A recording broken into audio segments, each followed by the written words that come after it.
though, since he really only had to think about the path that he was moving, not the rest of his actions. Yeah. Except for that first round. I don't know. He was interacting with them a lot. I had plans. Stringing Sparky along was a good play. I had plans. No. I had plans that I was gonna do, and you're just like, "Up, it's over," and I was like, "Okay, I'm done."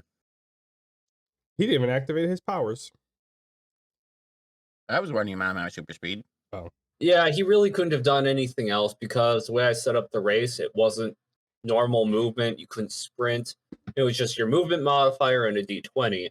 Mm-hmm. And because I activated my super speed, my movement modifier was higher. Yeah, so he was doing that. But no, I had other ideas. I had other ways of distracting Sparky, making the guy who I saved. I was gonna make him give me second place if it got to that point. I figured that's what you were going for if he caught up to you, but you were so far ahead of him. Yeah. Sparky would have caught up to me, but like I said, I had plans for him as well. Well, we can continue this conversation after you bring us in. After I what? Ready when you are. Oh, okay.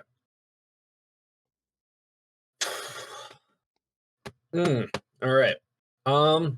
Welcome to Powerless, a D&D game about superheroes. With us tonight is Kifnergisblurgen, playing Sledgehammer Disco.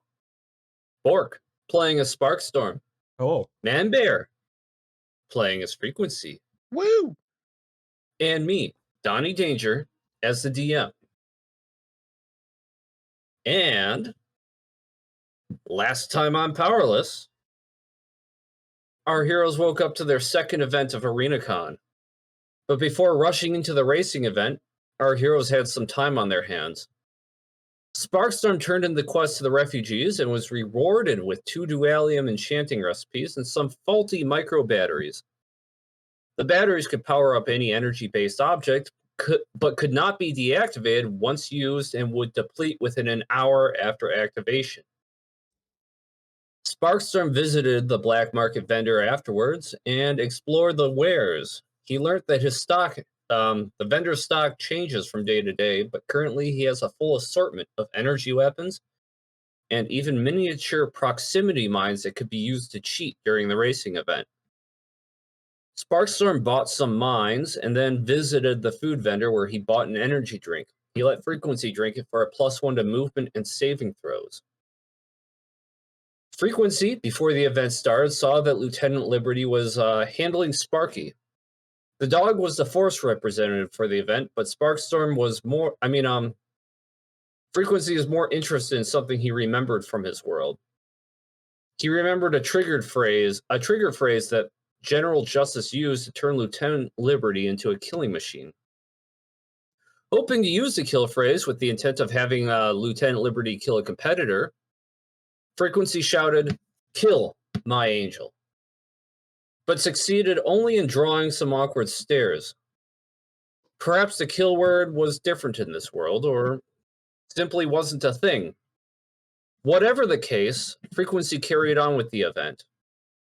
His opponents in this race was a Ravager ninja, Sparky, the Dog of Thunder, and finally Zanacht, the moderator swordsman he had helped in the subway tunnels. Before the race could begin, though, Anubis interrupted the event to say that a normal race would be too boring, and with the wave of his hand, mines and walls appeared on the race course. And he said that competitors were also free to attack each other if they so desire. Using this change of rules to his advantage, Frequency impaled the Ravager with a throwing knife at the start of the race and coaxed Sparky into focusing on the knife like a chew toy. His plan succeeded, and Sparky spent most of the race chasing down the Ravager. It was a good thing, too, because it was apparent that Sparky was much faster than any of the other competitors, and if he focused on the competition, it would be difficult to best him. That just left Frequency and Zanacht. It was a close race until near the end. Zanacht wanted to, or intended to, throw the race to repay frequency, but it wasn't close enough for him to actually do that. Frequency won by a comfortable margin, with the moderators getting second, Force third, and Ravagers last. Same score as last event. After that, our heroes voted to compete in Cyberball, a full group event. Since Gunshow's hands are still not recovered, and the party intends to sign him up for the shooting event only when he's ready. Now our heroes still have the rest of the afternoon available to them. Will they wait for the next event or fill their hours with other activities?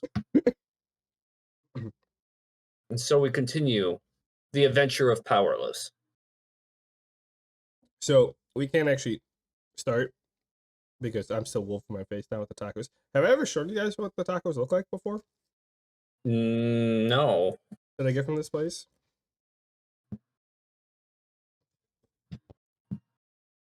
Put the spoon there.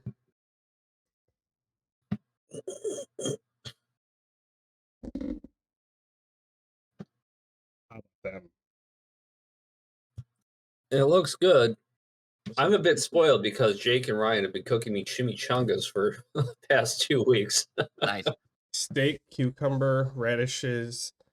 Or it's I got the carne asada, the steak, and then the toppings I use are onions, cucumbers, and radishes with cilantro.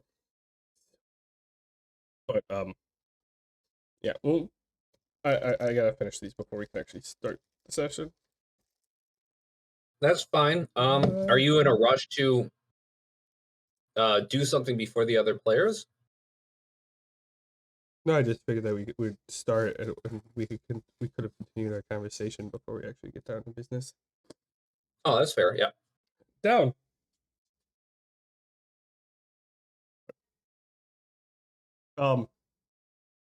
Challenge you on that miniature mine thing that you said. They weren't mini. They weren't?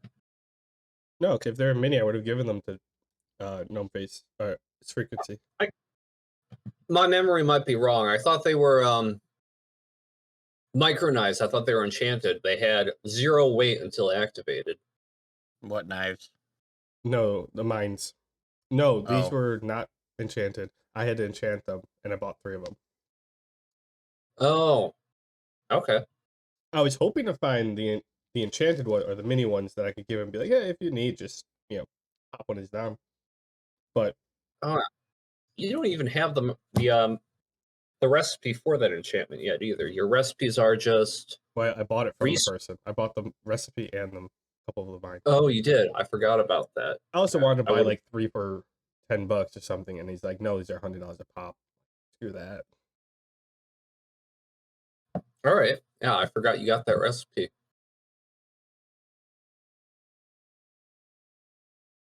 Could be a nifty one.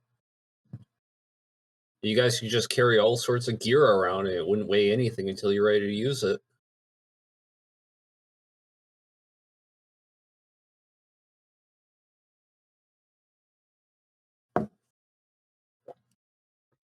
So wait, remember, what was your plan Yeah. for the second round? Or you're not going to say With Sparky? Yeah. Essentially, I was going to keep throwing shit, make him play fetch, have him bring him back to me. If he's bringing things back to me, he's not ahead of me. So just constantly keep him distracted. He's a dog. I was going to treat him like a dog. Give him pets, throw him things. Yeah, if it came to that, it'd probably be like a series of like roll checks, like you trying to like distract him while Lieutenant Liberty's trying to keep him on track. It's just you guys rolling against each other to make Sparky either complete the race or do whatever you want him to do. I can just see You know that. mines are blowing up all around them. Sparky comes running back with a little dagger, hands it to you. You just give him pets, and his tail's wagging. You're like, all right, go get. The one round he comes back with a mine in his mouth about to explode. Yeah, that'd probably happen to me. Dice don't always like you. Oh man, I feel bad for Sparky too. Oh, I'm sure Spark would be fine. There's Sure like it a law of comic relief that would protect that dog. Yeah, I mean, I'm sure it wouldn't be comfortable. It'd be like a dog eating some jalapenos. Yeah.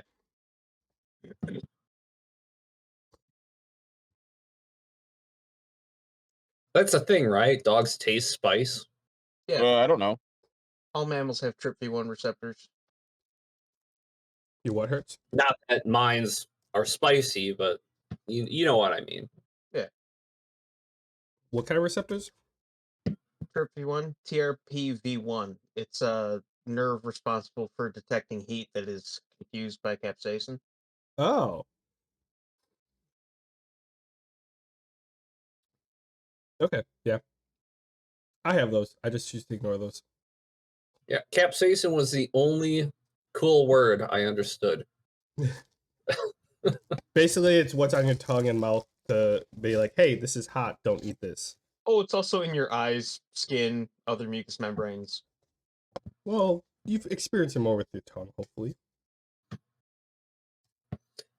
True. Yeah, I've gotten Unless you've been spice. cutting peppers and forgot to wash your hands before going to the bathroom. I've done that. Yeah, I rubbed my eyes after eating spicy food and jalapenos and stuff. When we were at the factory, I one of the Mexicans brought in the our bowl peppers, the little tree ones, and I just broke that apart and like threw that in my burrito. So I didn't even have like it wasn't really like juicy or anything. I just had a little bit of residue. I went to the bathroom and then I went out to smoke a cigarette, and I'm like, it's not that hot. Why am I really warm down there? And I'm like, oh, whoops, whoopsies. Those peppers are feisty. Man, yeah. I think most of them prefer Cholula, which isn't that bad. One of them we had This sorry, this is those peppers like sauteed and roasted and sauteed in oil. we had a potluck recently, and one of them brought this container of, it actually said brain melting spicy. Even had this little plastic gimmick top with a brain cap. It looked like a brain on the top of the spice bottle because it's supposed to melt your brain. So spicy. I could barely eat anything that had that. Like I dipped like a couple drops in some of the food items. Not same. Hence, my face is turning redder while I'm eating. I was watching someone when they're talking about like spice, and or talking about like plants in general, and just whether or not you believe in evolution, but they like evolved to like create the spice to be like to ward off predators and stuff like that, or people stuff that eat them. And then a human came along and was like, oh, that made my face feel funny. And then continued to eat it.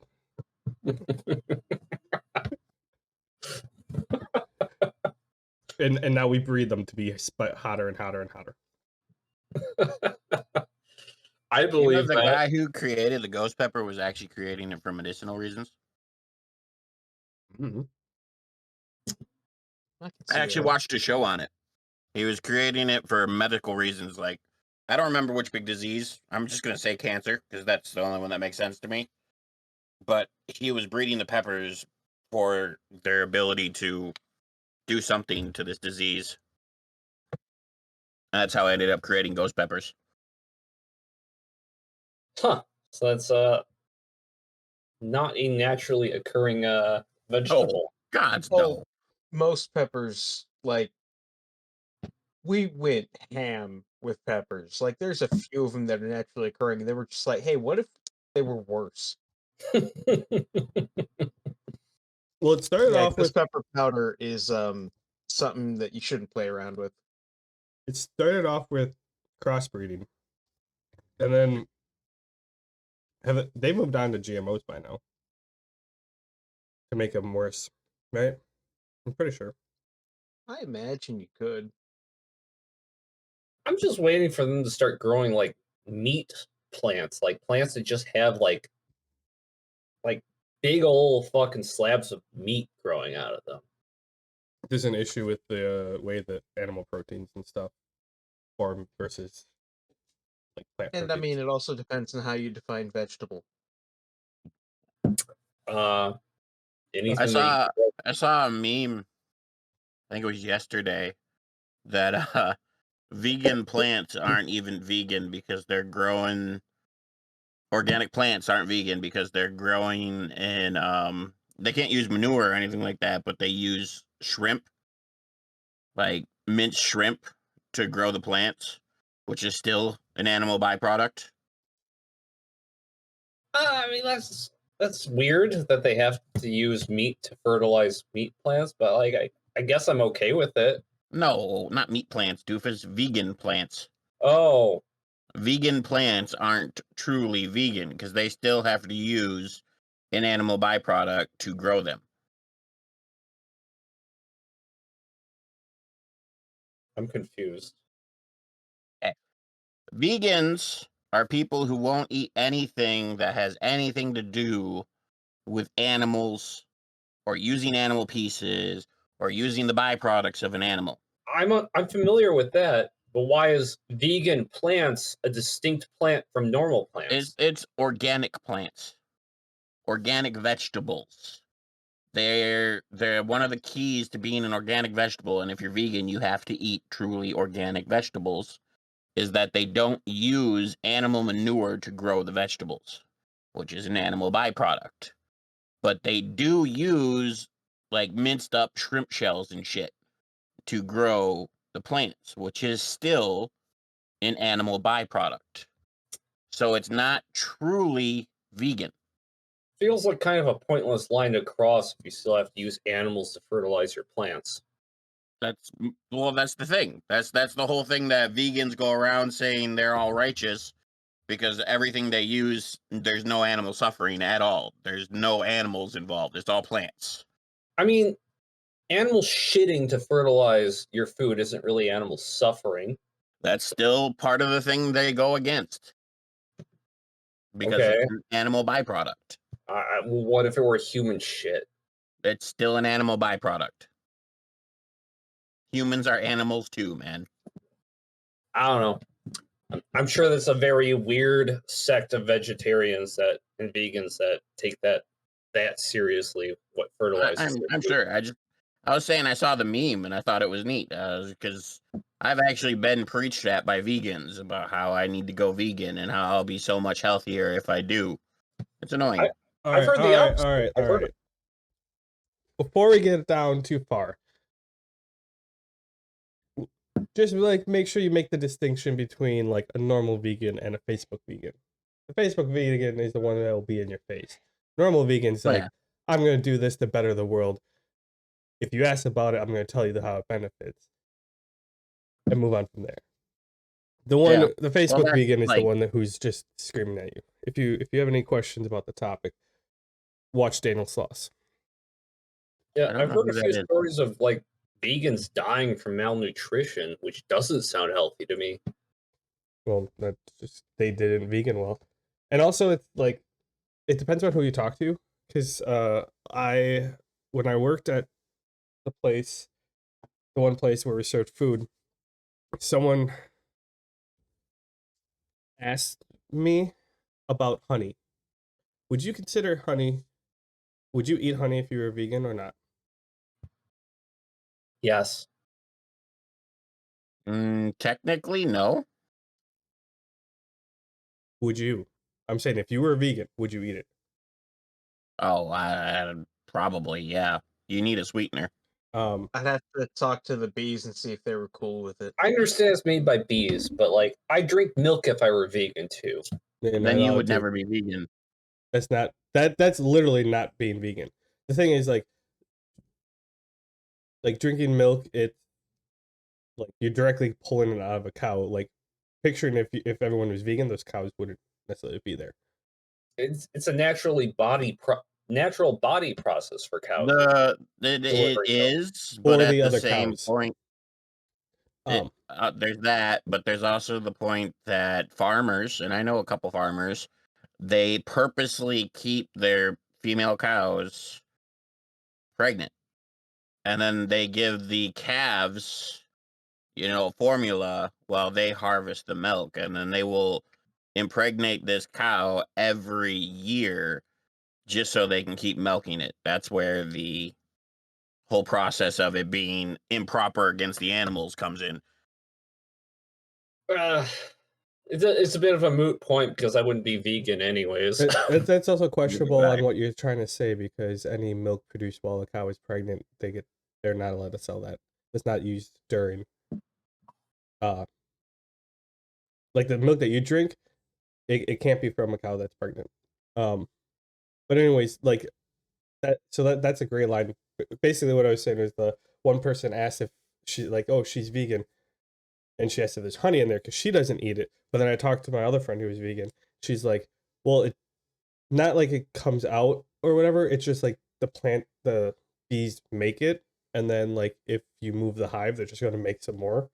So it's like you're not like they're just saving the food for later. So you're kind of just taking the bees' food type of thing. I don't know. It's weird, but that's a. I don't know. I don't quote me on this, but isn't the honey actually for the larva, not for the bees themselves? I don't know. I mean, are larvae It's for the bees? bee- Sorry, Well, the baby bees. sorry, Connor. What? It's also for the adults. I think the line is whether or not you're taking enough be detrimental to the hive. Because a lot of times they'll take too much and then they'll supplement the bees with sugar water, and then it's just like, that seems like you crossed the line. You don't have to take that much. Yeah. I mean, but also aren't bees endangered? So I mean, it's a good thing that they provide No. something. What? Depends where you are. Isn't Save the Bees an entire movement? It depends on the bee. European honeybees are not endangered at all, but native bees are. Biodiversity in bees is decreasing rapidly, and that's kind of an issue. Honeybees, they're fine. Oh, I was about to say. I mean, it's a good thing they're useful to us because we'll keep making more of them. But I guess if there are so many different kinds of bees, then I guess I don't really know as much as I thought I did. Yeah. Well, yeah, I don't No, know but anything about to, that. to Bork's point, yeah, there's a big difference. There's people who eat vegan because they believe it's better for themselves, and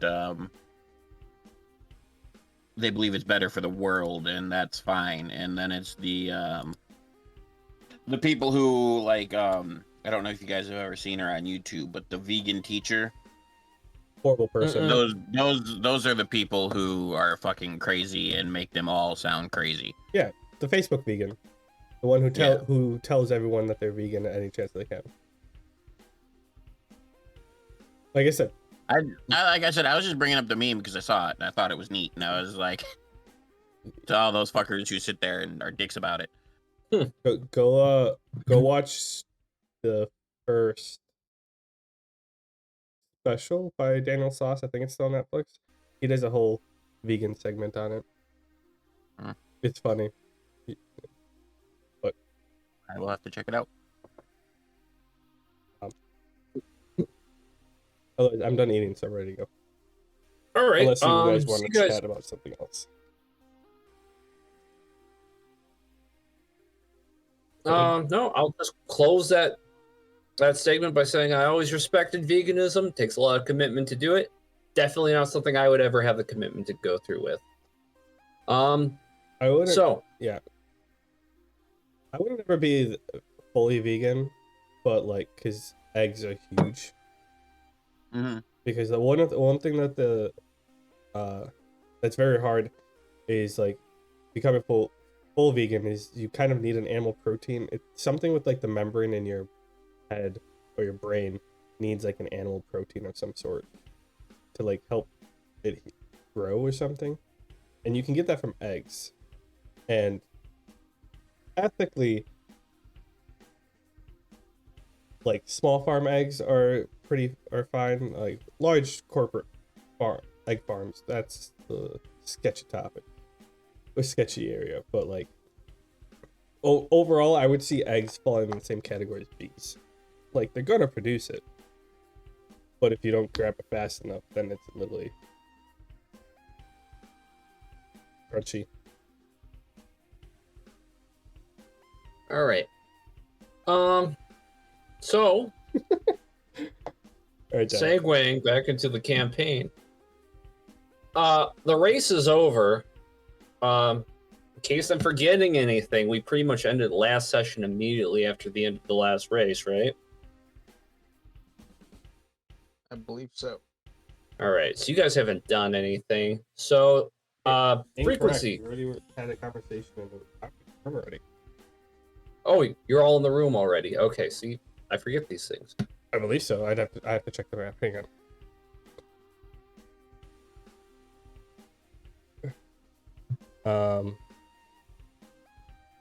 Yeah, we're all chilling in the room. I'm pretty sure we. Okay. Yeah, can we pick the next day, which is not Blitzball. It's Cyberball. Yeah, that one. Not the most creative name I know. But yeah, you guys all voted on Cyberball, and you're all in the room.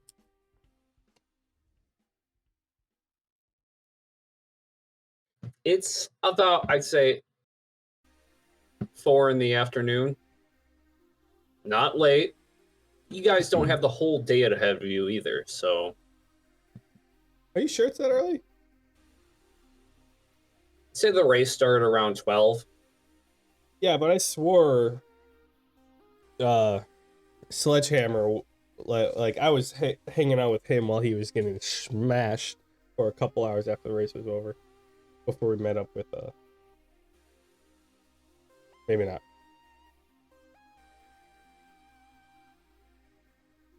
I don't know. What time do you guys think it is? It is 9 o'clock at night. Eager for the next day, huh? I don't know. I really got nothing else planned for the day. Okay, well, I'll say it's 4 o'clock right now. You guys can wait for the next day if you're eager for it.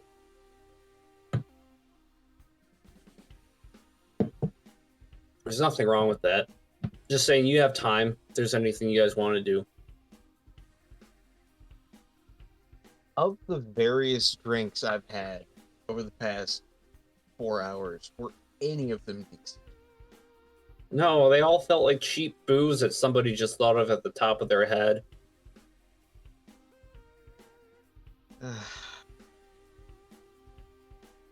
Hangover's gonna be a bitch.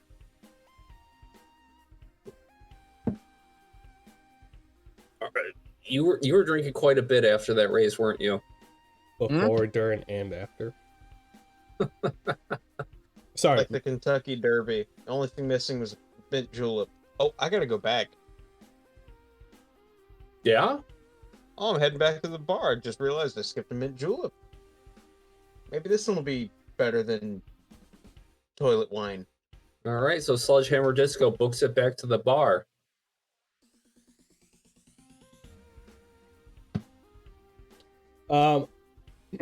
So whatever time we pick the event for the next day, after we pick it, I want to see if there's anything like we vote somewhere and something. There's some sort of digital communication.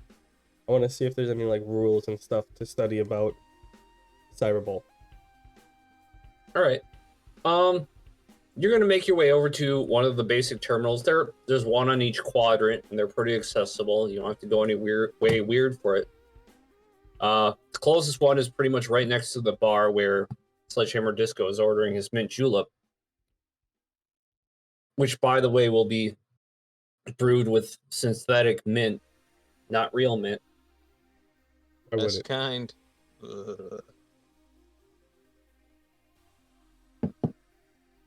All right. So, Sledgehammer Disco, you're ordering your drinks. I'm just gonna have you roll. You want to say anything to the bartender? I mean, I do my best to describe a mint julep. Bunch Bartender- of crushed ice, rum, mint, the whole. Whole shebang. Bartender seems excited to undertake this challenge, and you see he forges each of the ingredients 3D printer style one by one. And he pours it all for you. You don't smell anything. It doesn't smell like mint. It smells like nothing. I mean, that's better than what it could smell like. Right? Do you put it down? I mean, do you drink it? Yeah. All right, roll a fortitude check. Ready.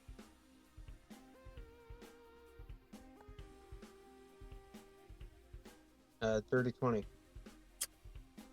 You can see that there is flavor in there. It just really hard to detect. You swish it around for a bit. It's a mint julep, all right. It just, the flavor profile is so dulled by the manufacturing process that at first you don't smell it, and it doesn't taste like anything upon immediate tasting. Excellent. And it goes down smoothly. Well, at least there's that. You spend $5 and gain +1 to charisma modifiers.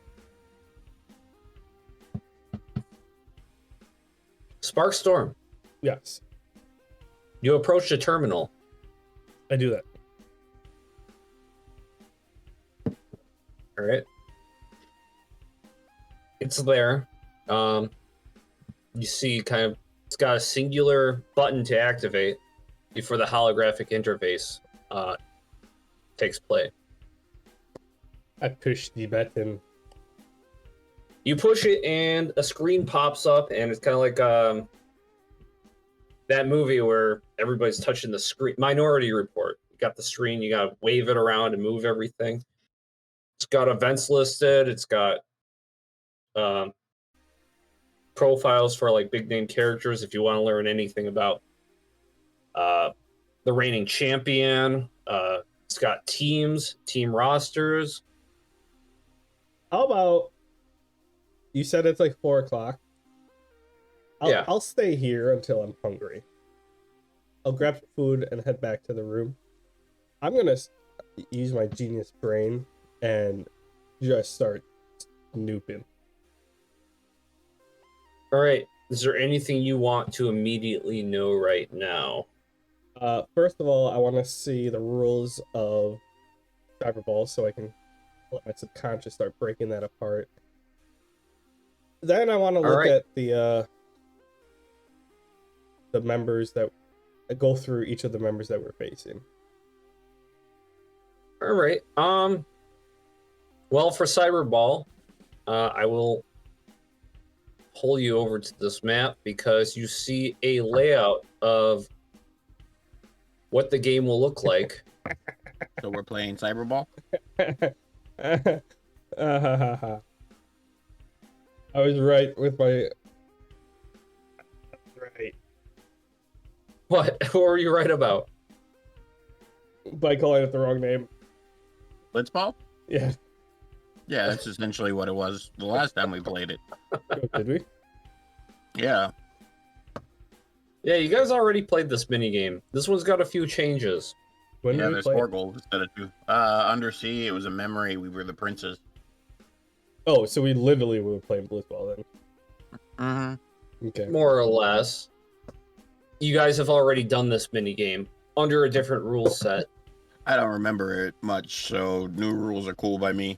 Yeah, it was like 2 8-player teams, and you guys recruited some team members to join you during the previous game. This one is 4 4-member teams, and each of you will have a corresponding goalpost that you will have 1 team member dedicated to protecting. You'll have 3 team members on the field. So the rules are generally... This is another one where there are unique rules just for this. There are only 4 actions, really, and they're all situation dependent. There's defense. Any ball that goes past you within proximity to you is going to have to roll above a certain point to get past you. Otherwise, it stops at you. There's power, there's offense, which is based on your...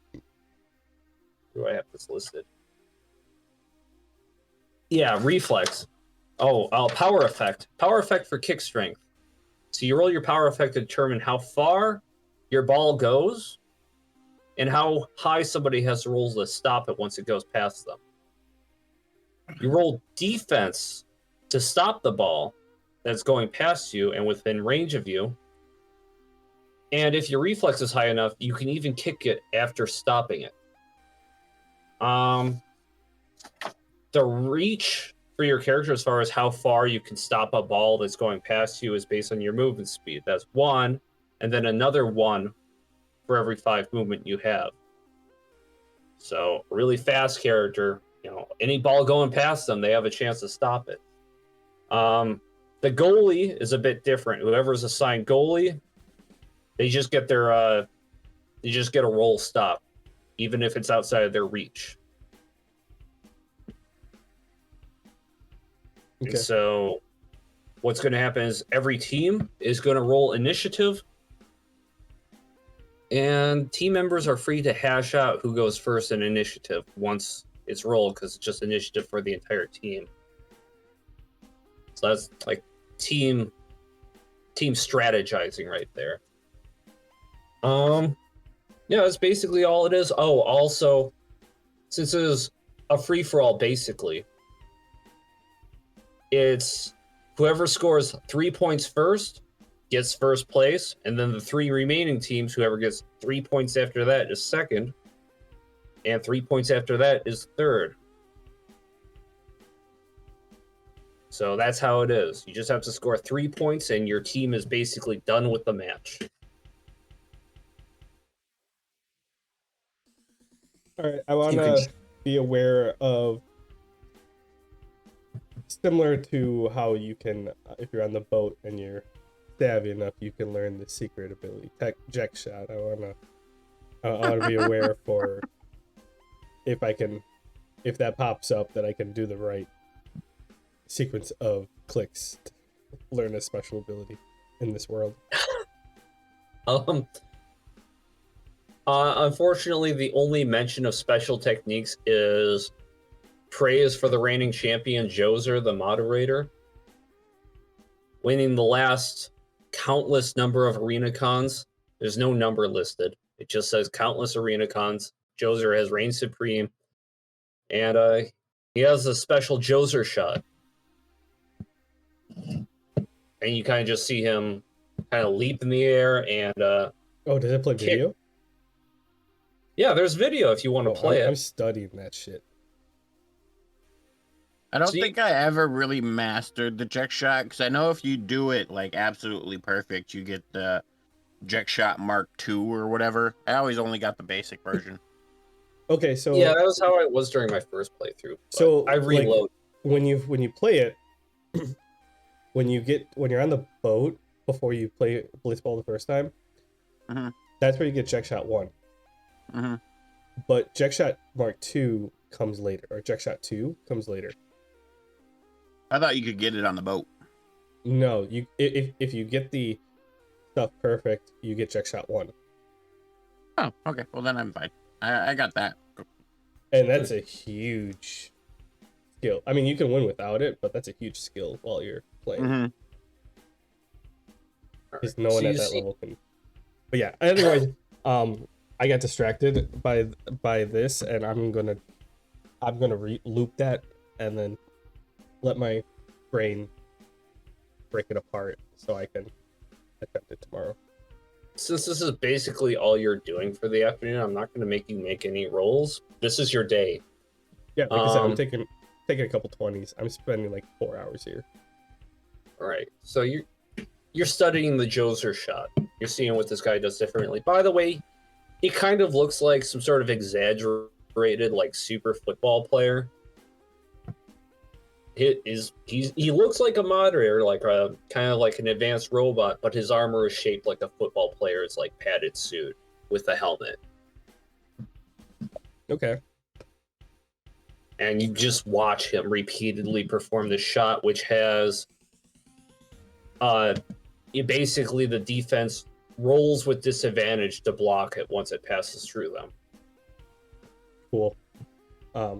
Any other time that I have your discretion if you want me to roll to see how long it takes. But any other time I'm gonna look into just get a background on every other player if they have that, since you said they had that. All right. That will come into play whenever you actually want to know more about them. Cool. But moving on from that, while Sparks are studying, frequency. Do you want to do anything?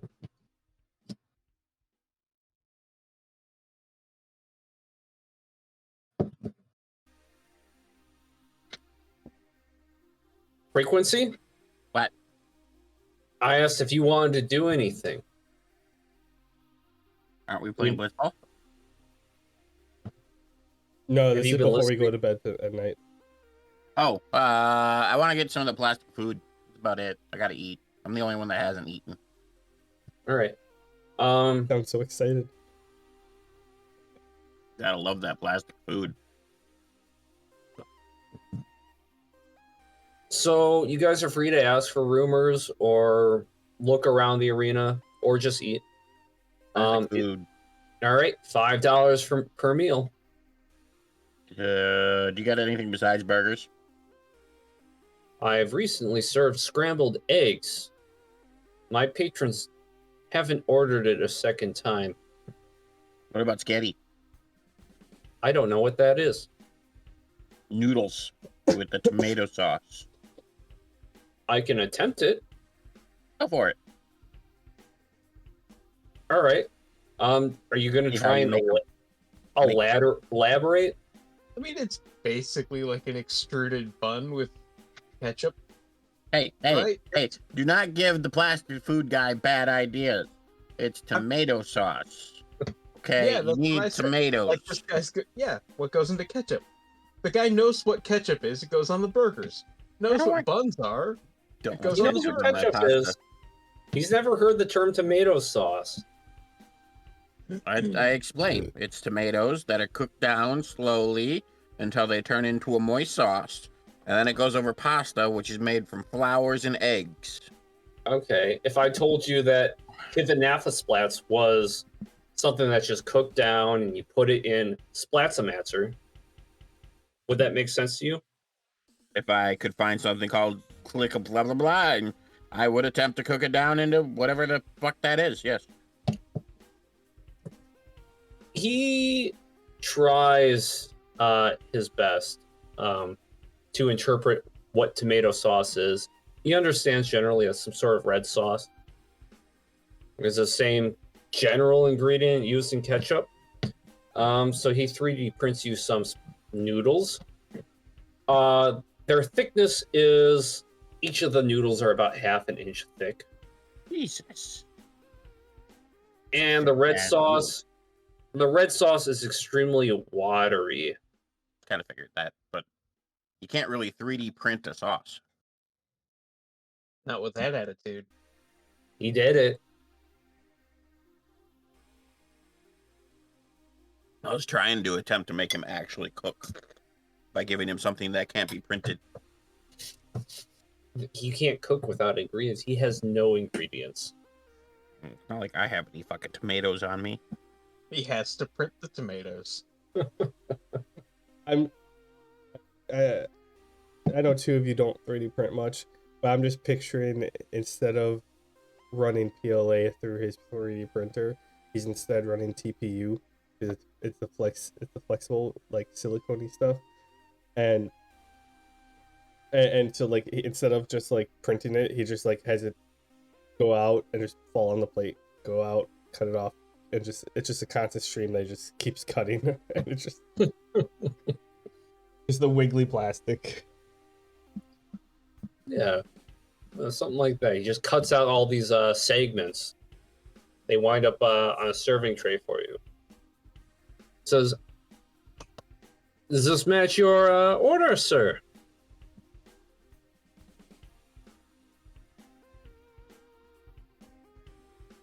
Sir, Oh, I don't know. How is it? roll fortitude. I don't have any fortitude. Roll it. They're too damn bad. I got a 10. It's pretty gross. It feels strange eating something so flavorless and without substance that's so weirdly big for what a noodle should be. And the sauce is watery and also kind of like gross too. You get a -1 fortitude. You get a fatigue.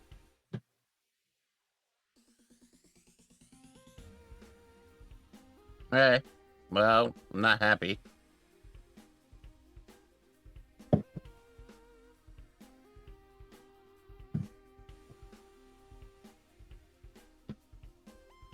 Oh, I'm sorry to hear that, sir. Perhaps my noodles will be better next time. I'm more worried about your sauce than your noodles. Find some tomatoes, dude. I still do not know what those are, but I will research these tomatoes. Ask your other people from my world what they are. Of course, sir. Anything for a paying customer. I will look into this further.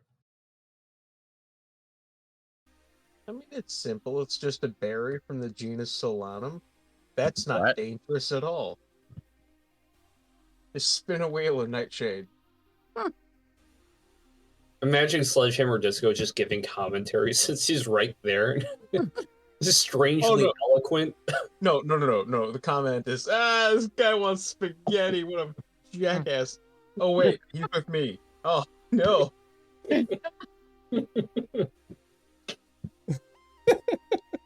Nice. I mean, dude's had plenty today, so. Yeah, and like the burgers have been slowly getting marginally better, and you want to try something completely new? Of course it's going to be ass.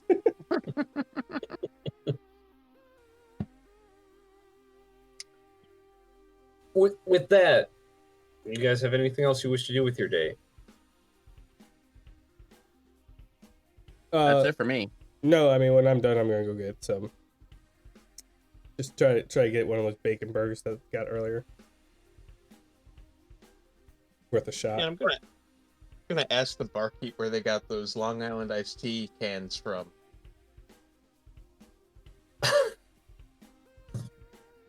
If they could source the other ingredients for the drinks that they've attempted to make today, if they could source those ingredients from the same people, tomorrow won't be as miserable.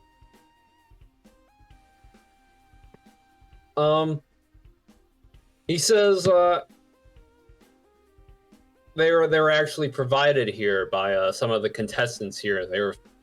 They're stocked by outside supplier. He's not familiar with who or where they got them from.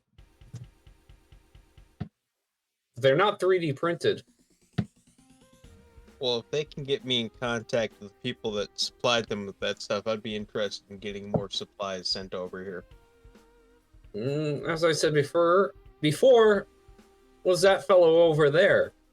And he points at the radical hunk, who's kind of in a corner drinking by himself again.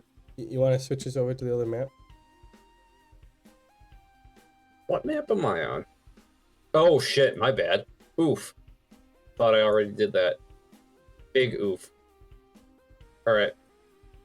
Since you're pointing him to a specific person. Yeah, I thought you guys were seeing all this already. Whoops. Yeah, I'm just gonna go around the bar and just ask, that's fine, gentlemen. Hey, is there any chance we can get actual rum, mint, limes, ginger beer, gin, tonic water, just like a bar's worth of actual ingredients? I just had radical hunk roll a knowledge check. Dude, Probably not. what are you talking about? I just brought some beer, man.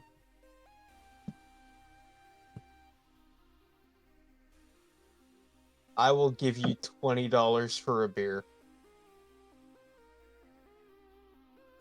Oh. Radical. Okay, here you go, man. First real drink I've had all day. It's worth it. Bottoms up, dude. And he pounds one back, too.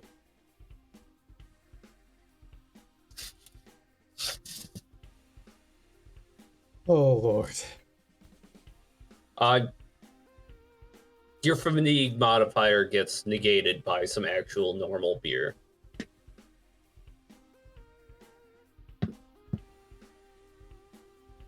You're a lifesaver. Head back to the room. Gnarly. $20 for a beer. Dude, anytime, man.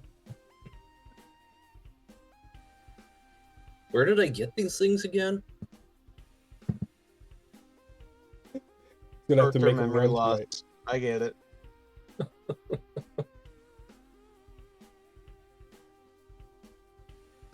All right. If you guys don't choose to do anything today, we can skip over to the next day.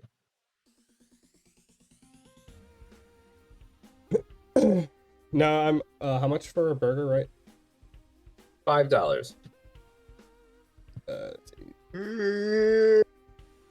Yeah. I'm good for the next day after all my research and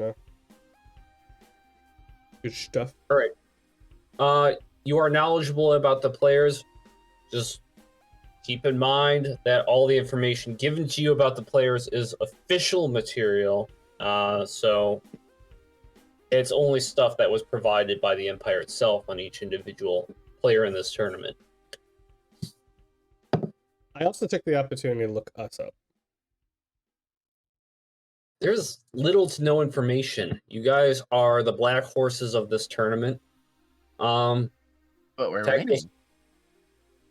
Yeah, Going you into guys the have been tournament. here for. You guys have been here and winning for 2 days, but before you showed up, nobody knew who you were. Anyway, I'm excited to And- see that news. That's because we're the shiny puppy dogs. I don't The know what only- I'm talking about. The only people who knew you were Ramses and Zenact, and they're not going to publish anything in this official document that might be confidential Imperial information. Well, anywho, I when the next morning when we wake up, kind of just want to like game plan with them the stuff I learned, and I tell them like, oh, by the way, I learned about stuff from the other contestants. Kind of give any material that would like indicate weaknesses and stuff, or ways to like get advantage over them. And then I follow that up with saying, "Oh yeah, and they had our names, and that was about it." And then we can game plan. As far as weak links go, I do want to draw attention to the fact that the moderator's team has had an adjustment recently. Ramses will be a temporary contender, and there will be a temporary referee for the group matches, since one of the moderators is expected to partake in these is MIA. Did we kill him? Yes. Oh, okay. What was that guy's name? It was Hotep. Yeah, Hotep. The guy I stole the katana from. No, you didn't steal a katana from Hotep. You stole that katana from one of the Ravagers. Oh.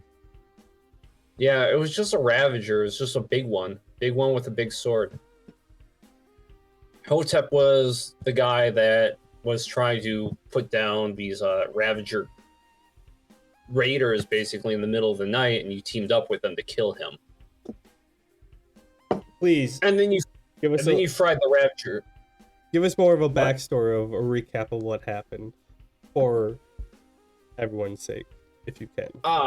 Right. So at one point earlier, before arriving in the capital, which is where we are right now, Our heroes were in Southern Duet, which was a down big there. city. It's a big city, but it was very, very grimy, very dark, very gritty. There were raiders pillaging the place at night.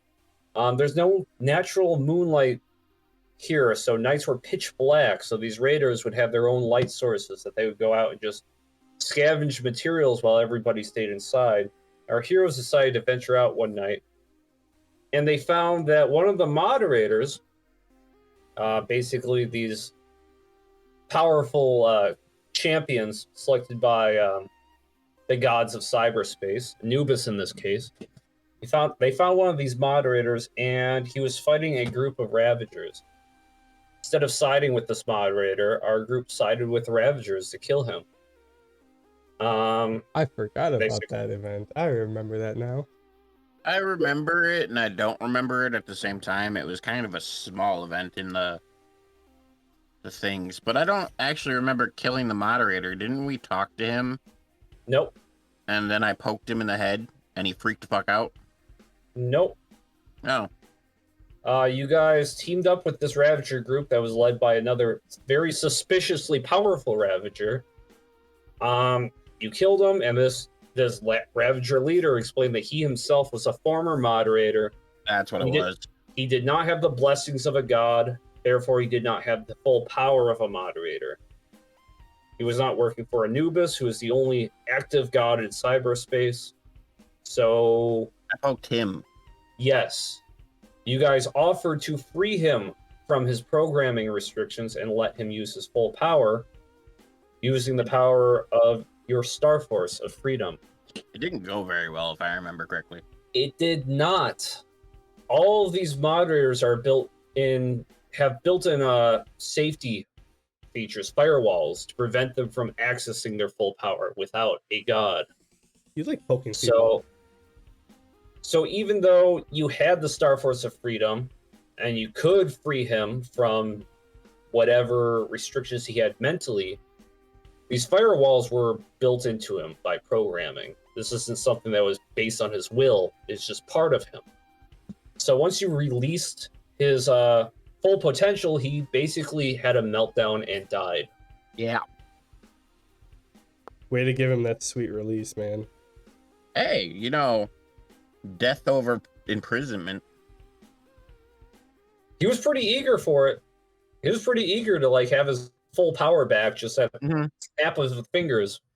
Didn't turn out well for him. No. But yeah, you teamed up with him to kill Hotep, the moderator that was in charge of protecting that quarter of Southern Duet. So he's dead. And actually, interestingly, when you were in the subways, you lied about how that went down when Zanak questioned you. He did question you about what happened to Hotep. Since you I guys don't remember that. I might have been drunk that night. It was brief. It wasn't drawn out. You guys kind of shifted the conversation pretty quickly and rolled high enough that he wasn't suspicious at all. You do remember that he had a brief moment of silence for Hotep. Hotep was someone he considered an honorable moderator. But he's gone now. So now Ramses will be temporarily taking his position in group matches. So I believe that Hotep, the initial Hotep part was before we were online. No, it was when we just got in. We were still in that first town that we appeared in, and we kind of stumbled into this group as they were fighting. Yeah, but the first season that we released as podcast was when our trip up north to here. It might have been while we were streaming. It's possible. I think we did. This is his third stream. We're only at season 2. Are we Did really? we stream Neptunia? No, we didn't do Neptunia. I'm not sure. I'd have to go back, but I thought. I thought we started in the city. In Dued. I thought it was a second stint in Dued, but maybe not. Anywho. Yeah, I don't remember. Good backstory. Yeah, This is basically the backstory. There was a moderator who was supposed to be in this tournament. He's dead now. Ramses was just supposed to referee. He's the interim placeholder for that moderator. Just for group matches. Okay. So, just as far as what's relevant to you, Ramses isn't particularly good at sporting competitions. There's no information on him partaking in any of these. He's here out of necessity, not because he was chosen for out of preference. Gotcha. But nevertheless, I offer to game plan with tell them the rules that I found. And game plan strategies.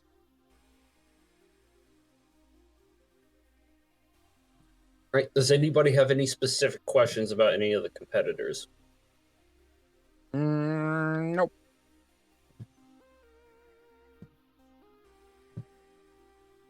All right.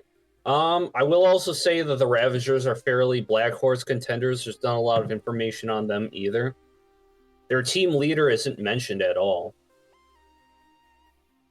You spent all night looking up information. You didn't find a lick of information about whoever their leader was.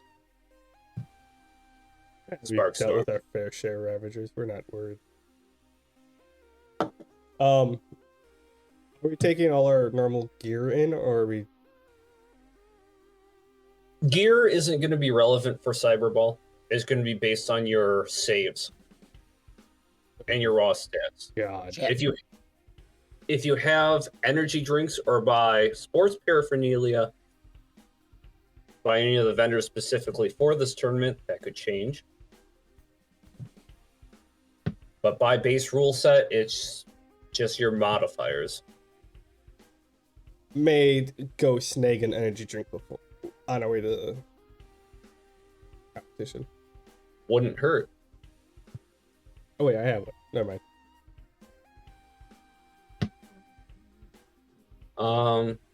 You have an HP and MP potion. Did you buy multiple energy potions? No, the first The time. HPMP potion you got the first time. No, I bought an energy drink and the HPMP potion. I bought an energy drink for frequency.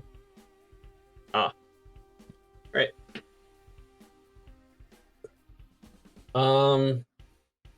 So as far as game planning goes, it's relevant to know that the pertinent modifiers are fortitude, reflex, and power effect. So your fortitude is how easily you can stop balls passing you. It's going to be really good for whoever gets picked to be goalie. Yeah, I got no fortitude. I'm pretty weak on fortitude myself.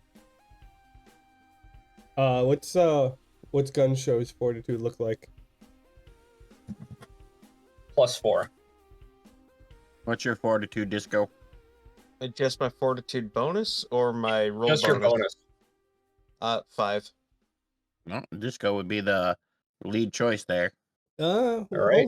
Hold on. +8 to a fortitude save. So you're +8 then. Okay, maybe. I was gonna say, gun show can't really use his hands the best, so like he's fine for like smacking a ball if it's coming to him. So he might be good for goalie, but like throwing the ball back to us. Can't he just modify his gun into a net like a lacrosse stick? That's if he Yeah, can hold he's- on to it. He's had some time to heal up. Yeah, he could be a fairly decent skirmisher on the field, and he could be a fairly decent goalie. Wherever you want to put him, he's got decent modifiers across the board, despite not being fully healed up yet. What's the modifier for making a throw or a pass? The modifier for making a throw or a pass is power effect. That's how hard you kick the ball. So the distance it will travel, and you're rolling a d20 plus this. Yep. Whoever wants to stop it rolls a d20 plus their defense modifier, their fortitude modifier. Power effect. Wait, why do you have temp modifiers? That could be because of things you're carrying. I don't know. Oh, my advanced armor has -1 dodge. Yeah, usually when I'm looking at character sheets, I'm like, why are the stats this way? A lot of times it's because of something in your inventory. So you're saying Interest. not the roll bonus? Are we using the roll bonus, right? Yeah, yes, just the roll bonus. That's the only modifier. That's the only number you're looking at. So for Well, my power effect is 4. fort is 2, reflex is 0, and power's 10. So you're going to be really good at kicking that ball then. See, my reflex is 5. Plus, with my movement at 17, that means I can stop a ball up to 3 squares away from me. So I would be good for intercepting the ball and trying to get it to you, because my power effect ain't bad at 4. So I'm forward, That's- you're center, and one person back, and the other person is goalie. Yeah, I would say have disco, goalie, gun show close enough to the goalie to provide support, and me and you trying to run the goals. Plus, with my movement, I'll be able to get around pretty quick, so I can intercept. What are your main 3 stats, Sledgehammer? My power is +4, reflex +3, and fortitude +8. All right. You're. I'm confident if you're okay being goalie, because even with a fortitude of +4, power +4, you should be able to pass it very well to us or kick it to us. Yep. Unless you want to be defender, but I mean, if goalie is all about fortitude, I feel like that's where I should be. All right. Keep in mind, these modifiers could go higher if you guys all have energy drinks. I'm not spending any more money. I spent all my cash on my armor. It is expensive. I just want to throw that out there. How much is an Is you- energy drink? 200 a pop. Ooh. That's like 10 beers if you're desperate. It gives you a considerable edge, though.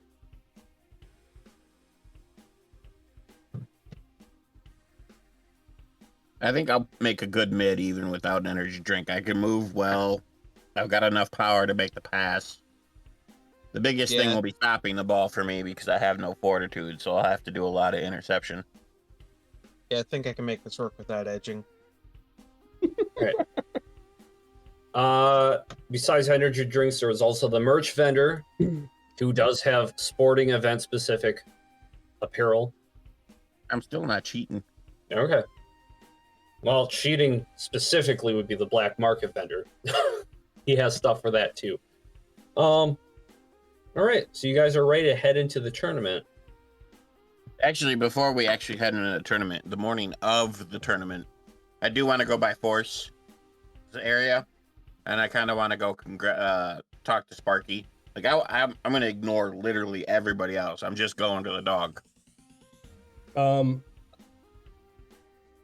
going to take along because after we have our conversation and then pick up energy drink on the way back, and I kind of pull the room like who wants an energy drink?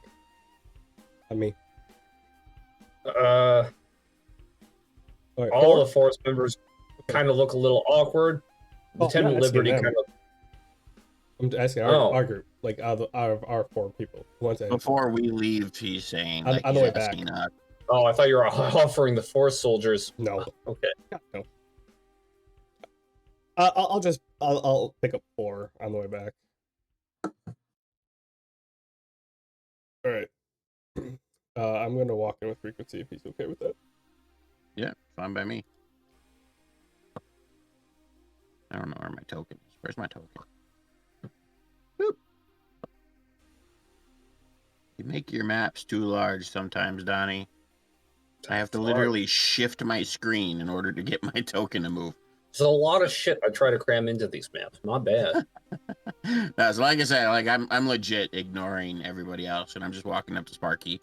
I'm gonna pet him on his head and go, "Who's a good boy? You did such a good job on the race." I'm just gonna have you roll animal handling with Let's go advantage. have animal handling.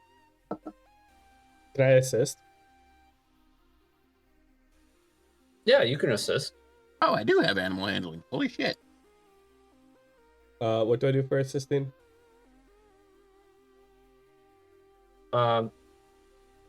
Just say he rolls with advantage. I already got to roll with advantage. Why am I rolling with advantage again if he's assisting me? What do you mean you gotta roll with it? Oh, double Before you- advantage then. Okay, well, I'll roll another one. See. Triple advantage is a thing. Okay, well, with the highest one, it's an 11. All right. He kind of looks up from the mace that he's chewing on. He kind of acknowledges you for about a second before continuing to nom on his mace. That's fine. I'm just petting his head, saying he's a good boy, and like telling him he did a good job getting that chew toy, and that's about it. And then completely ignoring any looks I'm getting from anybody else. Like, oh, aren't you my sweet little angel dog? And then I kind of just turn around and walk away.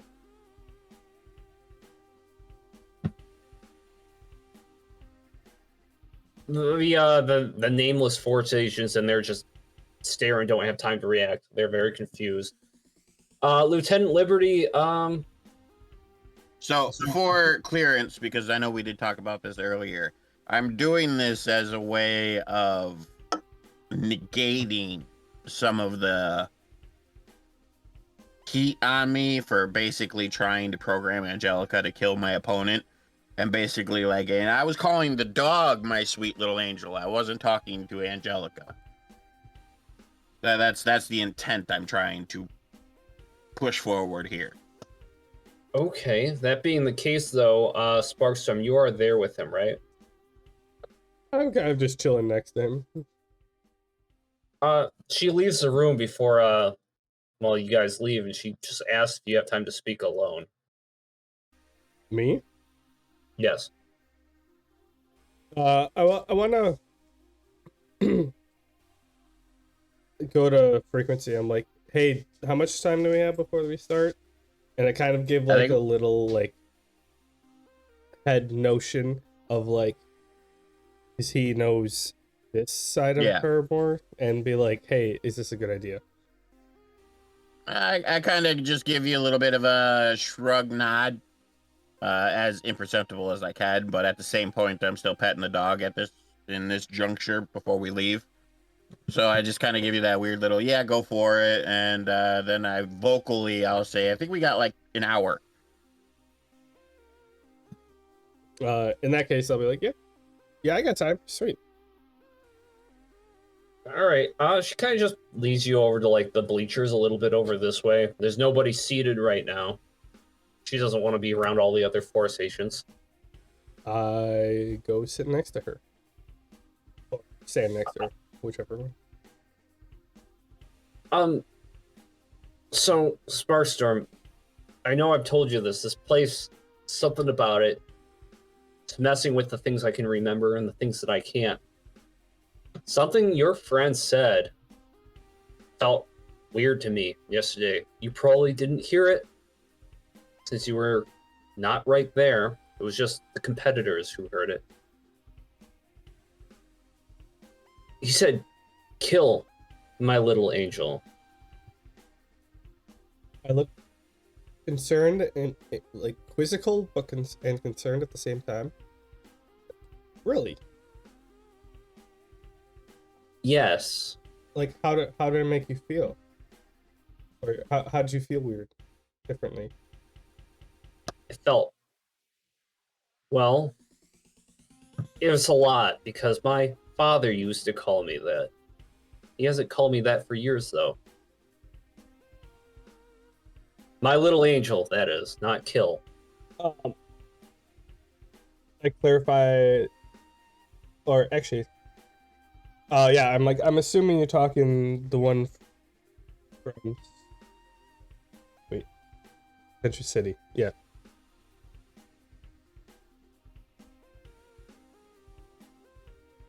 Yes.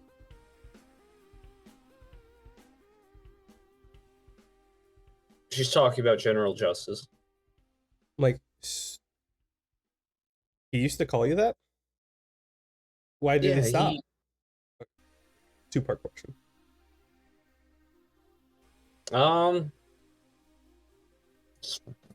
Roll d20. No modifiers. Come on, Orange Jesus. An 8. I don't really want to get into it. It's just he's been cold recently.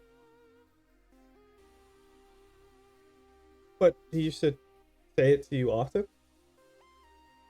He used to call it. Sorry, He used to call me that all the time.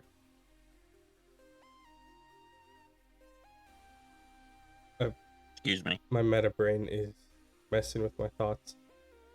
I mean, I'm sorry to hear that. My parents still call me by my nickname all the time, and I that's something a parent should do. I'm trying to lean more towards her like human counterpart, not her super being counterpart. Roll another d20. Poor. This ain't good, guys. Yeah, I know. A parent shouldn't call their kid that, but it feels like he's not saying it for a reason.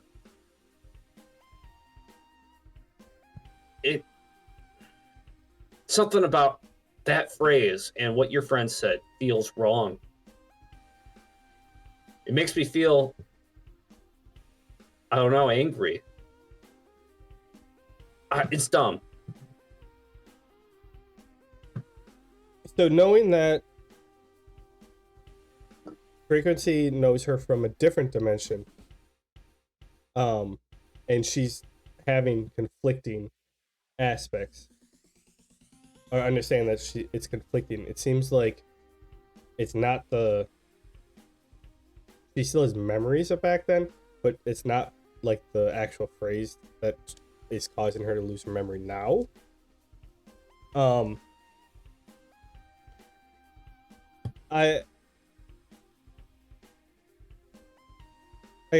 it's not dumb. I understand. It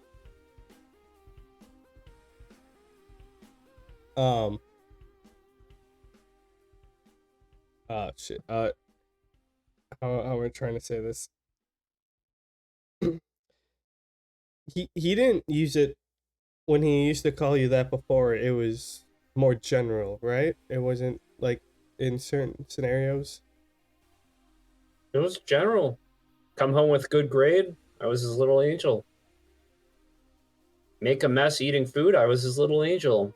He used it all the time.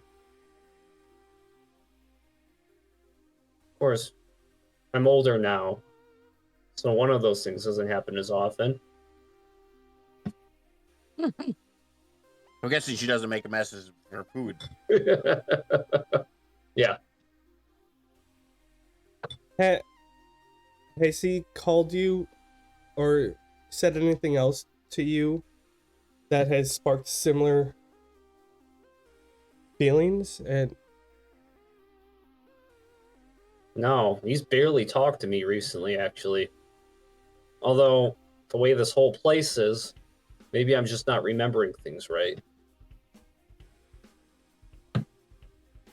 yeah, it does feel like time's slowed down here, so maybe it just feels like it's been a lot longer than it actually has. It just bothers me. Your friend there was no reason to say something like that.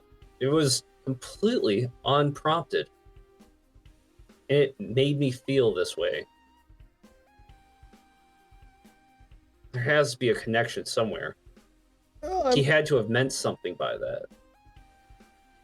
yeah, he's a little weird at times.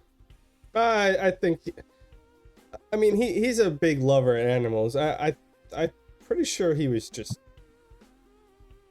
trying to win over the dog. And I'm sorry it triggered something in you.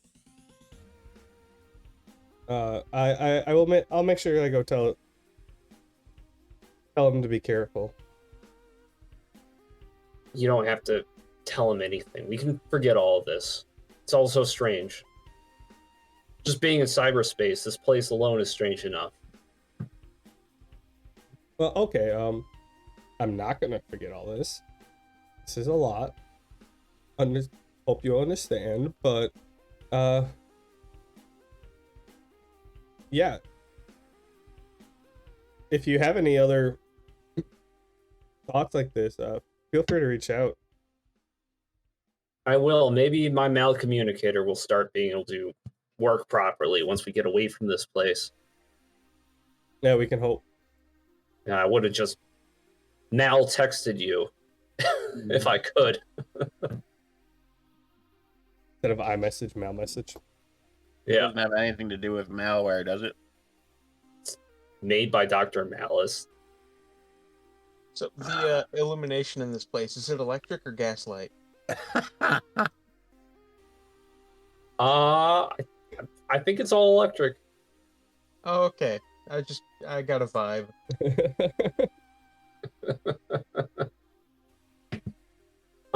Anyways, she's just like, nah, just like, okay. Sorry, I just had to get that out.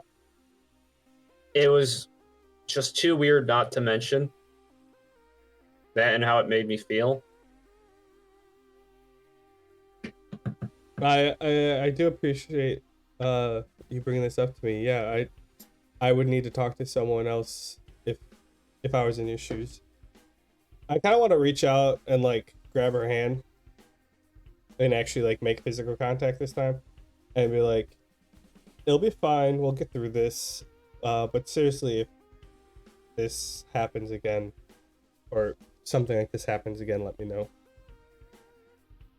She's walking away. You kind of gently grab her hand, and she looks back, and she kind of nods. Seems kind of like she took some comfort in that.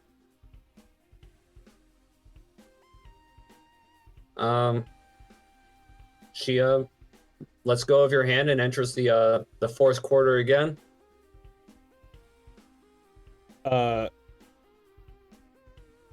I've held hands with her before. Did it feel off? Or No. did it feel kind of normal? It felt normal. Okay.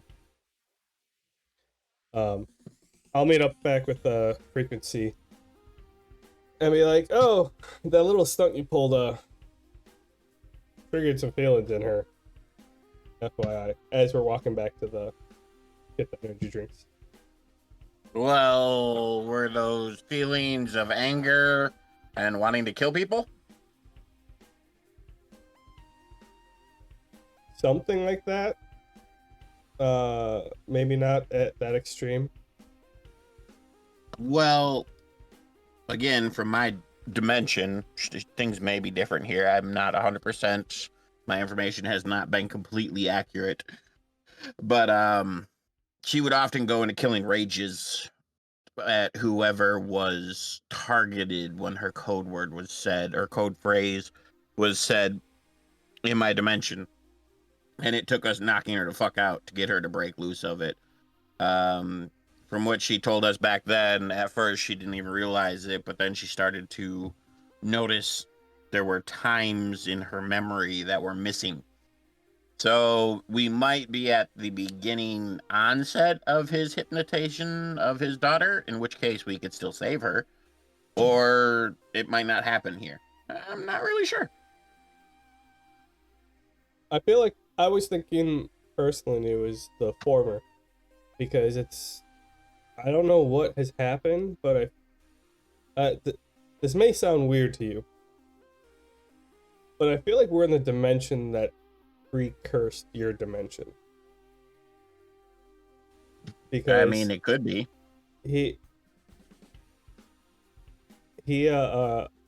said that I mean, she's not that old. I mean, she's my age. You guys are like 16, right? Yeah, high schoolers. And she was saying that he would call her that all the time and then has gotten distant with it. So I have if it was the fact that like, unless she completely forgot to hit the trigger word, but like maybe this is the dimension, quote unquote, that is where he laid the groundwork and then went off to the other one when it actually. I think it's more of just a change of scenarios, also a change of the timeline when I jumped, because my parents had a baby version of me, but at the same time, the holy diver was an adult. So it's a bit of a weird mix. I wouldn't say full-on precursor, but I definitely fucked with the timeline when I jumped. Oh yeah, that's right. You did say they had a baby. You. Mm-hmm. That makes more sense then. Okay, yeah. We'll have to come back to your thoughts on saving her then. But Well, in all reality, the only way we're gonna save her is to convince her to leave Force and join us. And we're not gonna do that until she realizes how much of a douchebag her father is.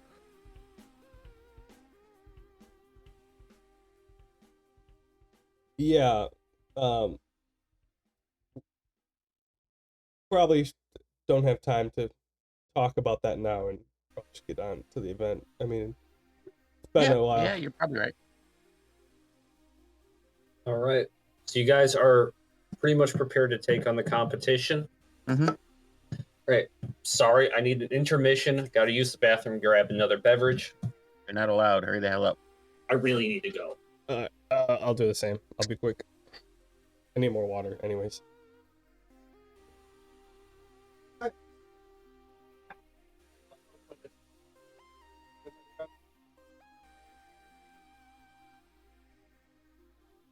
Why don't I get tummy rubs? I'm here. Nervous Morgan, come give me a tummy rub.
All right, I'm back.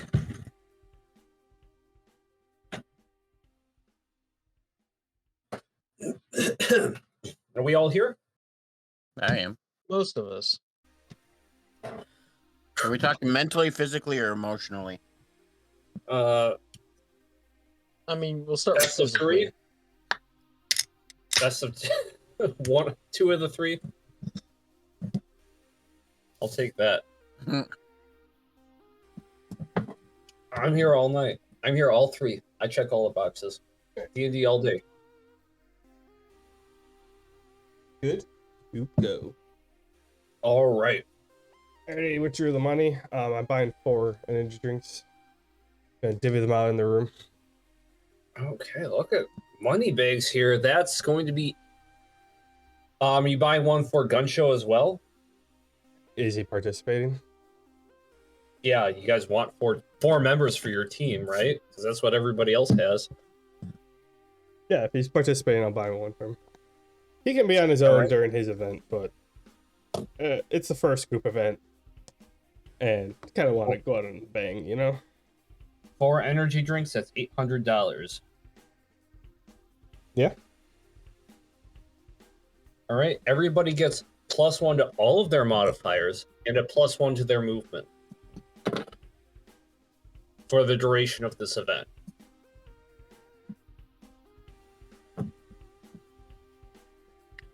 All right, let's move you to the other map. So my reflex will be a 0. Even will? Yeah. Don't know if that's going to be relevant for this, but yes. You're so wired that your will is increased.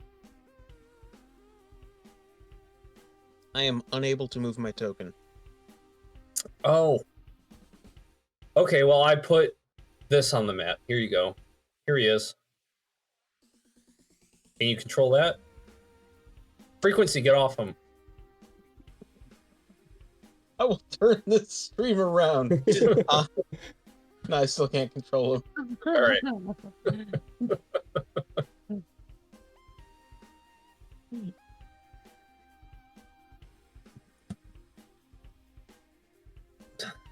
gonna get you one of those.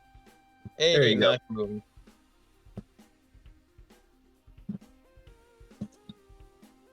Yeah, I put your token on the map before we started because like couldn't remember, but like I knew you needed it. So I just dragged him up over there just now.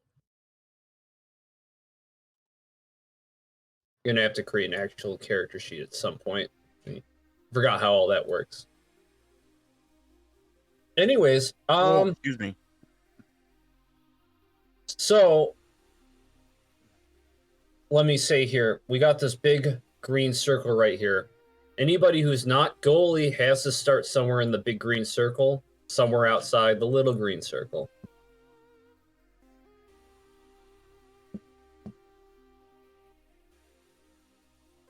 All right. Oh, right. I got a Drake gun showing here.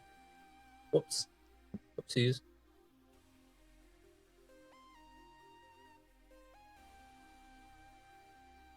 Just go find them. There we go. There's gun show. Do you have a place that you want him to stand? He's gonna be a back support. So like back here, All right. by our goalie. He can start further back since he's going to move that way as soon as the ball gets kicked off. All right. Since Ramses is actually entering the tournament as a competitor, you can see the loudspeaker starts up. Hey, is everybody ready? I give Just it for shit and giggles, I say no. Always one of them. Well, like, what do you want? Money? Get $5,000. I'm a little short. All the competitors kind of just stare at you. That's what I wanted. Ramsey's just like, have mercy on the young lad. He's a substitute referee. Well, it doesn't mean he can't give me some money. After a moment of silence, a loudspeaker speaks up. Lord Anubis says I can't give you anything. And he's gonna kill me if you guys don't start soon. I literally just sit there and chuckle. So set the scene. Are we underwater? Are we what? What's the deal? You guys are not underwater. I used this map just because it was the closest thing I had to the original Aqua Ball map. We're on like so- a flat playing field. Yeah, the stage basically shifted into basically a normal field. The ground changed pattern too. That's why it looks so stylized. These red quadrants here are enemy goalposts. So doesn't matter where you land a score. You just need to get 3 of them. And your team is basically done with this match. You get the first 3, your first place. This is the Ravager's goalpost. You kind of see somebody in there that doesn't look quite like a Ravager. This is Force's goalpost. You got Lieutenant Liberty as their goalie. Down here is the Ravager goalpost with Cleopatra there. And to the right, your guys' goalpost, Team Gizmos with Sledgehammer Disco. The goalies have a wider radius than their movement. Basically, they have the whole goalpost. The whole movement radius isn't a thing for them. You have to beat their defense rating to score a goal when you kick it into their field. What? Well, see, you didn't have to be able to use your token anyway. You just get to stand there.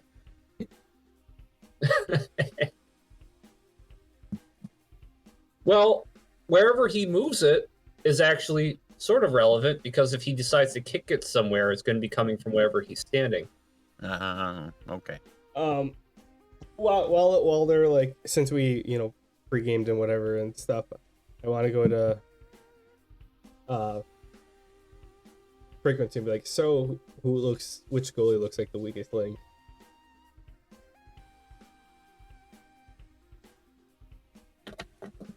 I nudge him. Frequency. What? Which goalie looks like the weakest link? Well, the Ravagers first. Do we want to do one in each? Is that a rule that we have to do one in each? No, it can be any goalpost. You don't have to be picky about it.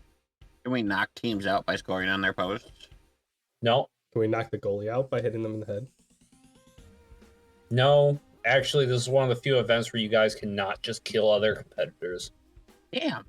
Ruined all my fun. I wasn't trying to kill I'd him. go- I was shooting the ball. His head just got in the way. I would go Ravagers.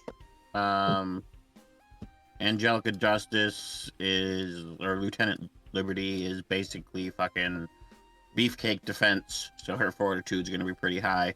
The Ravager's chick, if I remember correctly, just likes to dance a lot, so I'm assuming her fortitude's not going to be the best.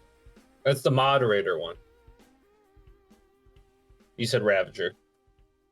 Oh, well, I was mistaken. Moderator then. Which one's that one? The yellow or the pink? Pink. It's the one who was dancing against Disco. Yeah. Well, we'll see how it goes. Might want to put a pot shot in each of them just in case, just so that they don't have extra people back, Gotta be a little finesse about it. Just keep in mind you have no information on the Ravager's 4th member here. So, can't tell if he's good or bad at what he's going to try and do to stop the ball. Okay. All right. So, without further ado, Excuse me. everybody roll initiative.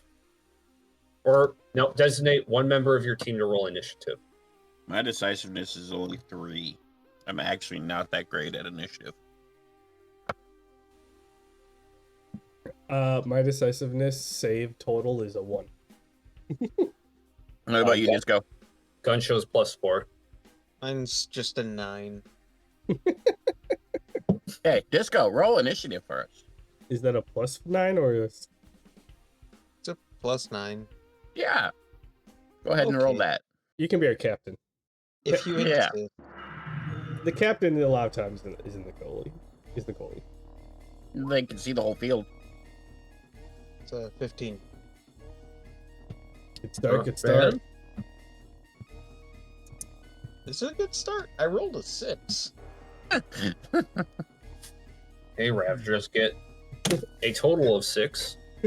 So far, good start. Good start. Yeah. Force gets 22. Force can fuck off.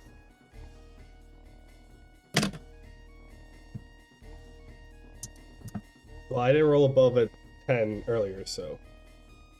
And the moderators get a 25. That would have been tough to beat. Yeah. In all fairness, your 6 wasn't bad in comparison. They rolled a 17 and a 19. No, it wasn't bad. All right. I got to create turn order. Delete all of these ones. All right. Are we That's getting moderate. to choose where we go before the turns actually start, or are we all just starting in the middle here? You guys get to choose where you go within the large green circle and outside the small green circle. Oh, okay, so this is the starting formation then. Yep. Okay, cool. I didn't know if this was like a kickoff scenario where we like the ball gets lobbed and then like whoever has the highest initiative goes and then everyone else is in position, but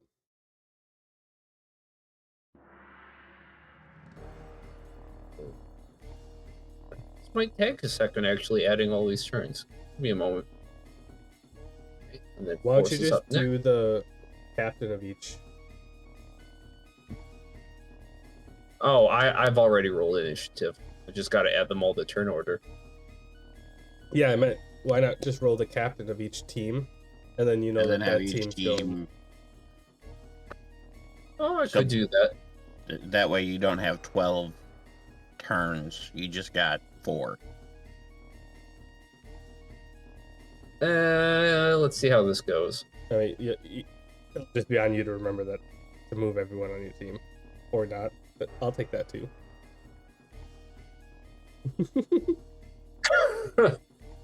All right.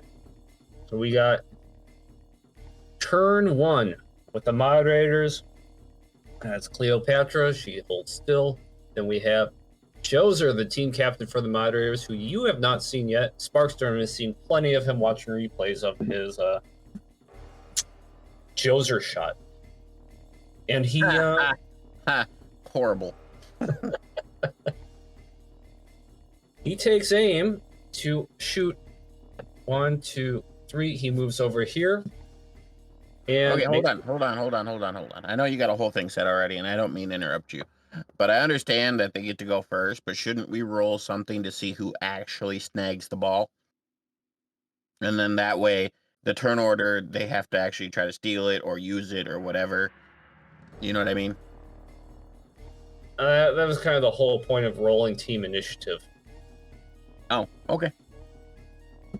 Actually, I'm going to have him move over here. 1, 2, 3. And he's going to try and bypass the defense of Gun Show. I don't know if Sparkstorm can intercept. He's going to try and shoot the ball. Wait, why What's did, your right. movement, Sparkstorm? why did you move? Because I wanted to be down here. Oh. Okay. Wait. You didn't do that before. I would have been down 1 if I would have known that. I did it like 12 minutes ago. It's not my fault you weren't paying attention. No, that person was right there. My movements, I have a +1. It's the roll bonus? Well, it's No, well- your total movement. That's how many grids you can block. Like my Seven. movement is No. 18.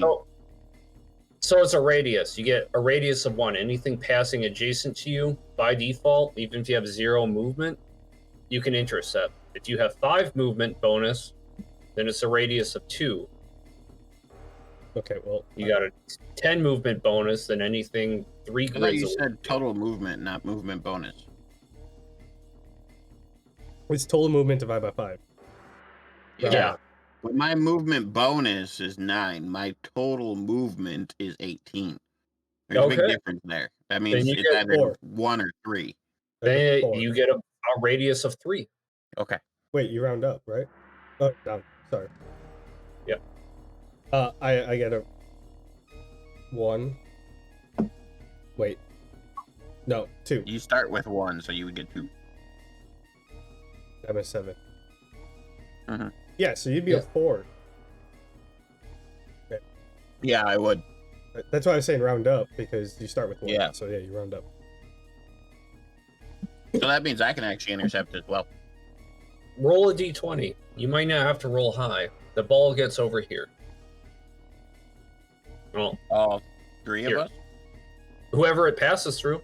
Well, if my grid is 4, I can block it as well. 16. All right. You can stop the ball and roll reflex to kick it. Okay.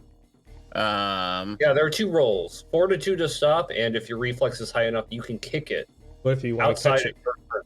Yep. With What if you wanna my catch it? reflex +6. If you want to catch it, that's the fortitude roll. You're catching it, I got an 18 for my kick. right? You have time to kick it right now. It's not even your turn. That's I kick it to Sparkstorm. all right. Oh, so, okay. So you block it and pass it via kick to me. All right. You do that. Sparkstorm, you have the ball, and the Hold on. next. To paint the picture, because I do want to paint a picture for our readers and our lovely viewers. Basically, the way I'm imagining this, I know you said it's based on movement, but I'm going to role play this as my air control and my manipulation of atoms, to where I just kind of like slowed the current and gently passed it, so that instead of going past them, it just kind of like lands in Sparkstorm's hands while I don't even move. Alrighty. The ball, Joser runs up foolhardy to kick this ball right off the bat, and it kind of just wafts over to Sparkstorm. I catch it. All right. Next up is Zanoct, who tries to take it from you and kick it. No, I say no. Well, yeah, roll your fortitude modifier.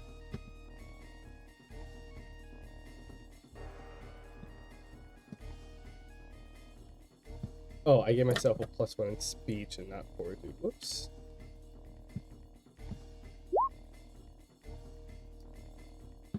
$18. You manage to stop it. Since you are actively holding the ball, you don't actually get that reflex bonus. I'm only giving that to people who stop it once it gets past them. But yeah, it makes sense. Right. Like, I already have it. All right, and Ramsey's is up.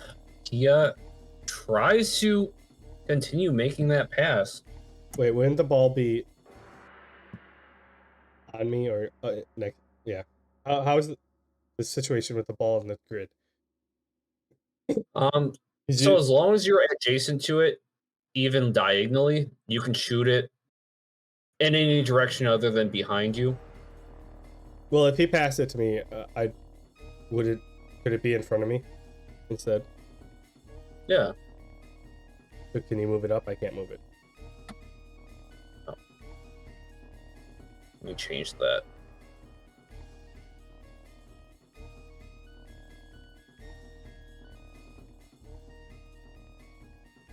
There you go. Put it where you want.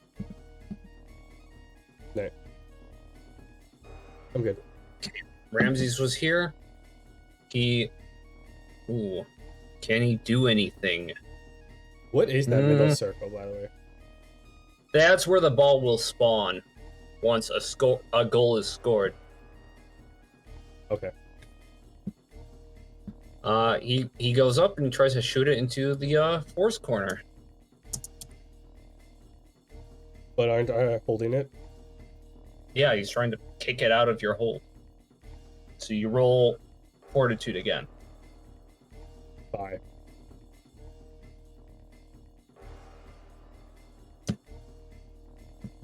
He manages to do so, and it travels. This guy's going to try and stop it.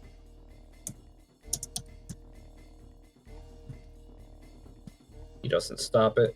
Travels 22 distance. 1, 2, 3, 4, 5, 6, 7, 8, 9, 10, and 12. Lieutenant Liberty tries to stop it.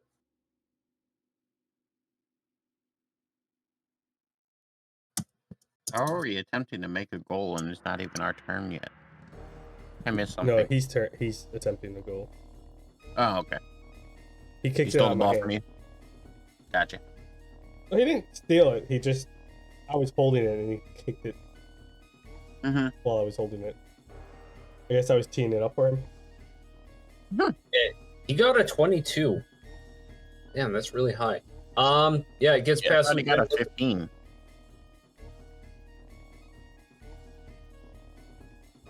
The last roll is a 15. The first roll is a 22. The 15 was Lieutenant Liberty trying to stop it. What was it? 14. Okay. Yeah, what was the 14? Oh, that was That someone was else his trying to force stop soldier.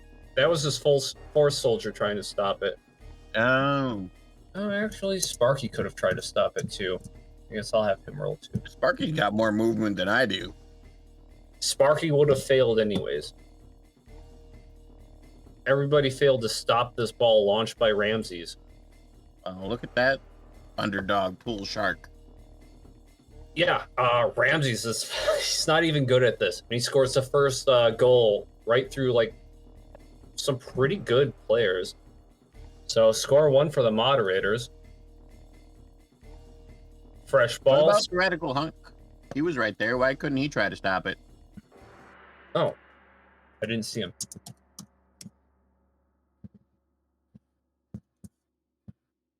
He would have failed too. Jesus. How does the radical hunk fail a fortitude check? RNG. because he hit a 22 right off the bat. And so everything that people are rolling to stop it was against the 22. Which, I don't mean to interrupt your game or like tell you how to play your game, but an amendment would be like for every square it traveled, wouldn't you take a point off of the roll to beat? Because like that would make sense, but that'd be hard to keep track of. That would make it more complicated for me. not really, it moved 15 squares to get to the goal, and so she would have only had to beat a 22 minus 15, which is what, 7? I suppose to offset that, like the power of the kick is also the distance it travels. So a lot of times you could kick it, it might not make it all the way there too. So it's also kind of important to be a bit closer to the goal. Yeah, I'm just saying, like in a like regular like football, the goalie has a lot more time to intercept a ball kick from a defender versus like someone who's right in front of them. Like, so kicking it from far away, even if you roll really high, like there'd be negatives to kicking from far away. But that's just a thought. It's something that makes sense, but I'm gonna try and just do things this way for the rest of this particular match. Well, you can change Alright. it up at halftime. So a new ball spawns. Sparky rushes up to get it.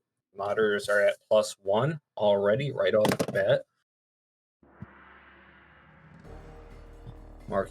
Sparky tries to launch it right into your guys' goal post. What? What do you mean, what? That's what he's trying to do. The hell? So I'm gonna need Sparkstorm 17. and Sledgehammer. All right. 8. Passes both of you.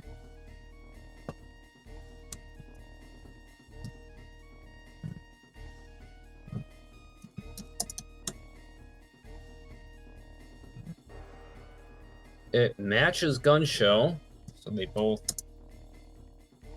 Gun Show didn't roll yet. He rolled for Guncha. Oh, GM roll.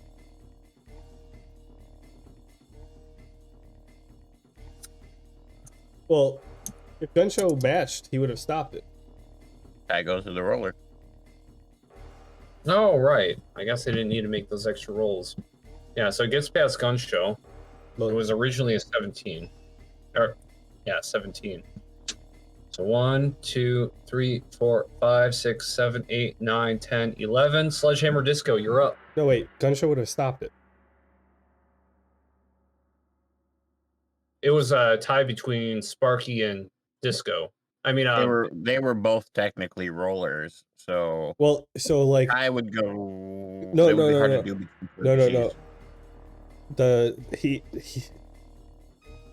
The Gun Show is rolling against Sparky's roll.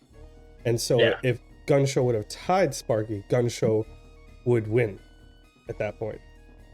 Because like Gun Show is like in the offensive in that instance. No? Am I thinking of that right? That's a Carnarvous bargain thingy. He's the better D&D player than we are. Because when basically what we're when two rollers doing is are making the roll to beat is 21. Like, basically, like, the kicker is setting the point, and you have to roll to beat that point. And so if someone rolls the same as the point, I don't know. Sorry, that was my thought. But yeah, Knurgisplurgen, do you have any precedent for this? When two rollers are rolling against each other simultaneously, and they score If the it's same. simultaneous and it's tied, it would be a reroll, but I would argue here that it's not quite simultaneous. Because the kicker rolls, that's your event. You could view that as the kicker setting the DC that the defenders need to defend against. that's what I was arguing. But that choice is up to you. You could have it where they both need to re-roll and see which one's higher. I think I actually like the version where the defender gets preference. That almost mirrors the fact that the ball is a little bit weaker as it travels. Not quite the same mathematically as what Bork mentioned, but you know what? It's good for the defender, especially as the ball is traveling. So I'll say it stops at gun show. Does he catch it? Or does he just stop? He catches it and he rolls to make a shot with it. 8. That's not high enough to make a shot. All right, and then next up, Radical Hunk tries to steal the ball.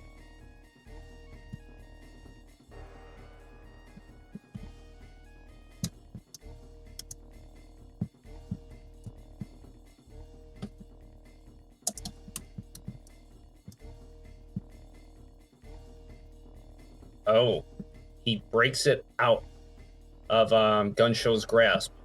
Sledgehammer Disco, you're up.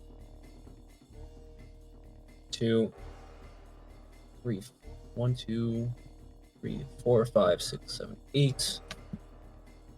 Sledgehammer Disco. That is a. You stop the ball.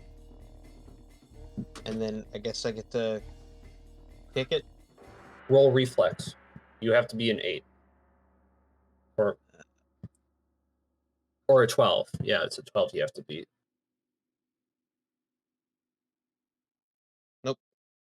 Nope, you're just holding the ball. Force soldier. That'll make things interesting. 1. Okay. I should get some movement on the map. We've all been stuck in this green circle the entire time. Maybe I should have made the map bigger so people aren't kicking it outside the green, kicking into the goalpost from the center. That was my argument for, like, it loses strength for every square. Was that, like... All right. It would be hard to hit it, to shoot it from the middle. This guy... 1, 2, 3, 4, 5, 6. This guy... Oh, it's right there. Ow. I mean to move him. Oh. Where is he? There he is. 1, 2, 3, 4, 5, 6, 7. For the purposes of this game, you can move past other players so long as your turn doesn't end on top of them. This guy. 1, 2, 3, 4, 5. All right, back to Joser.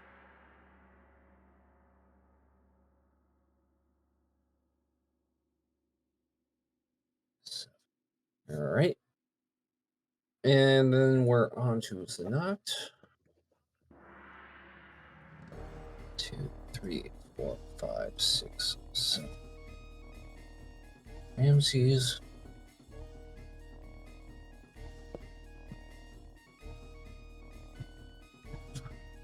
Oh, I got Ramses is not mixed up. Doesn't really matter.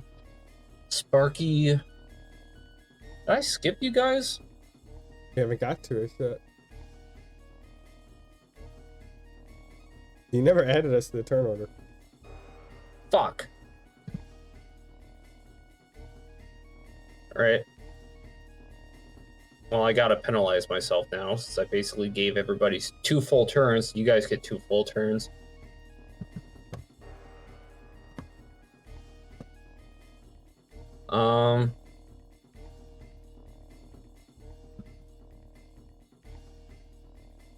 Yeah, we really haven't done much besides defend here. I didn't realize My who bad. he was moving, but I think you only overran by like whoever was in front of Sparky. Well, I got back up to Cleopatra, which is basically 2 full turns without you guys doing anything. All right, so now, yeah, so Cleopatra would start the second round. So if you move those 4 back, and then add us a turn. Problem is, I don't remember where they were. Well, how far did they move? Their movement distance. 1, 2, 3, 4, 5, 6, 7. I think he started there. 1, 2, 3, 4, 5, 6. You don't have to be exact. Yeah, that's about right. Let's go 1, 2, 3, 4, 5. Yeah, I think it was there. This guy was way back here. He would have went. Yeah, that one was fine. This is part of the Okay. Ravager guy. Yeah, that's a Raptor. So, bring us up to Sparkstorm. Are you okay with starting first? I think it should be Hold on, kind of hold- in position where the ball is. Hold on. I Can we be more like fluid as a team? Yeah. Like instead of like this person goes type of thing, can like we move, get into position, and then if we didn't move our full distance and he passed the ball, we move after that. I actually like that. Yeah. Since we are as a team. All right. I wanted to point to frequency and point like go to the side. like I And- did. Well, I meant more directly to the side. Pew, No, like down. pew, Go back to where you were. pew. Now go straight down. I was trying to be in the middle so he could pass it to me, and then I could pass it to you, and then you could take the shot. But if you're around other people, they can block it. If you're out by yourself, they can't block it. I was right here. What's your movement? 4? My movement is 17. Your blocking movement 4? You're within 4 of that Yeah. one person. My blocking movement is 4, not his. Do you know that for sure? Yeah, pretty much. Okay, well, I think the only one that has movement to match me is Sparky. I see Yeah, meta-wise, Sparkstorm, divulging the information you've learned from the competitors, Sparky and Sanoct are the only really fast ones here. Joser and Radical Hunk are kind of fast. They have a radius of 2. They're more power strikers. The other competitors only have a radius of 1. we're really Wait, I'm gonna be completely blunt here. I have to poo, and it's gonna be a pretty big poo. So I like to get our turn done before I go poo. All right. You don't have to brag. It's no, like my bellies are rumbling, and I really gotta go. So, do you want me down here? If so, I'll be down here. But I think it's farther for him to pass. I think being here would be better, and then having you go straight down, so I could pass you the ball and you could take the shot. You know what I mean?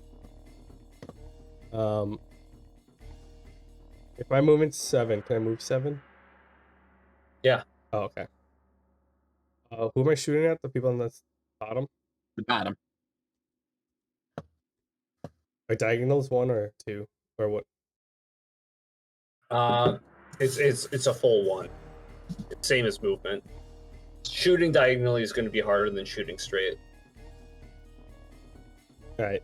Then I'll go down here then. That's the extent of my movement. All right, you guys. So I would. That's still fine. I'd have him pass to me. Disco pass to me. I'll pass to you. You take the shot. I suggest Gun Dude pull back so that he can help defend the goal. Wait. 1, 2, 3, 4, 5. I'll go up here. That way we have 2 options to shoot at. Okay, gun show 1, 2, 3, 4, 5, 6, 7. He has a movement of 7, and he does have a radius of 2 because of that energy drink. So he can assist in goalie duty if that's where you want him. Yes. I'd say one more Why are to you left. over there?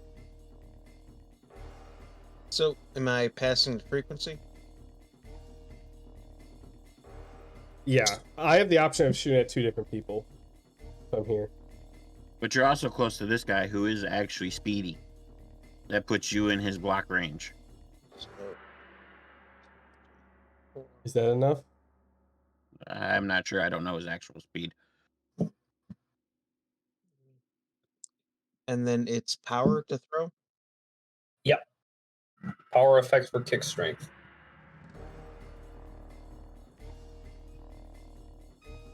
Just your saves, really. Ugh. Oof.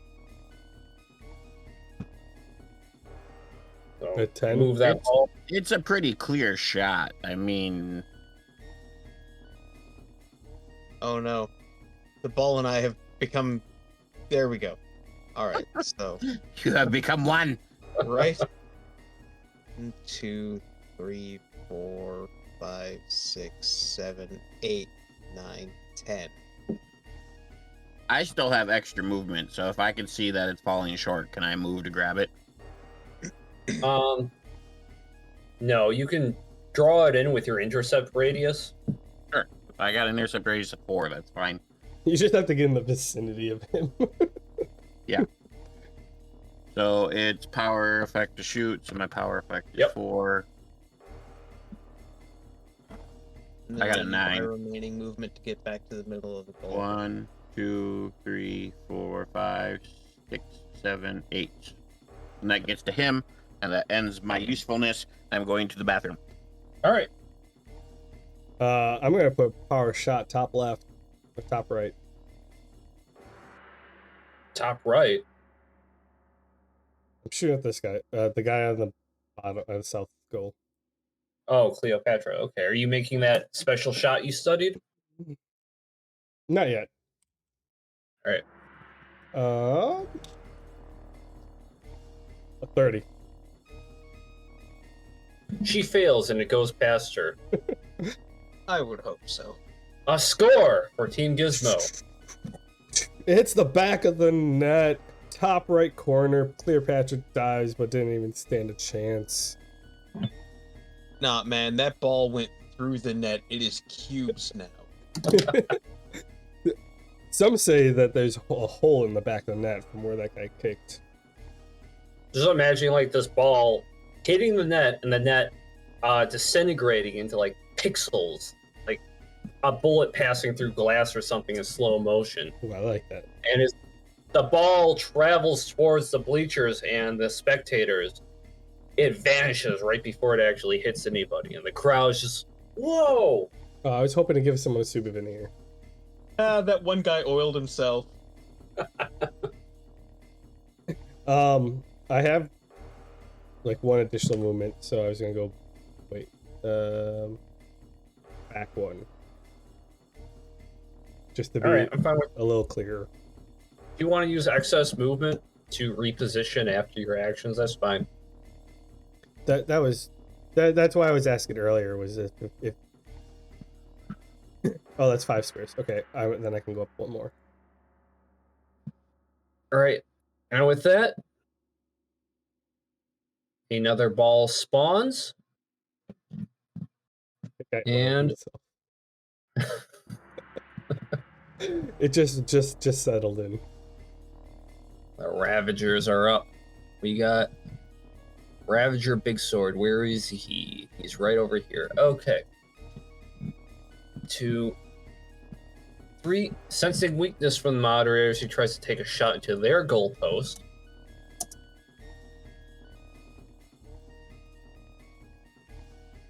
Oh, he gets a good shot.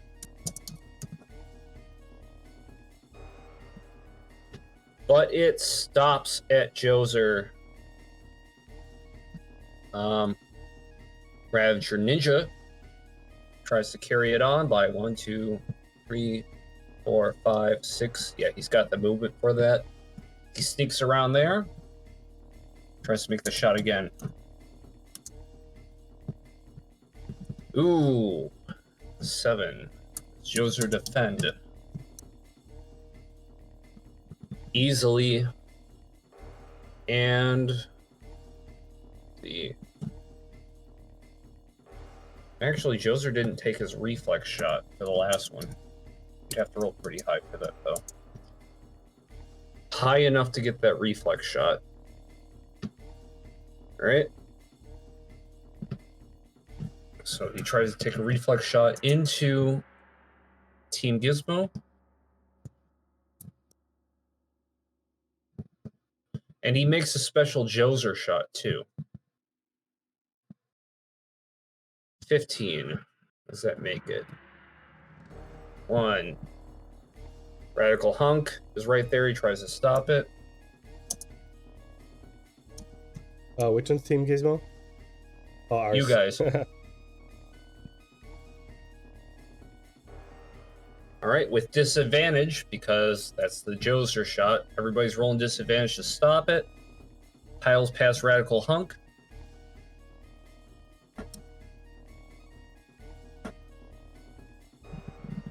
Ooh, but Ravager Ninja manages to stop it.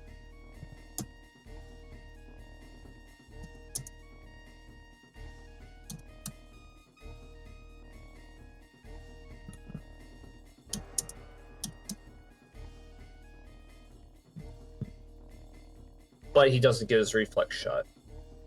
All right, then we're back to Ravager Gunner.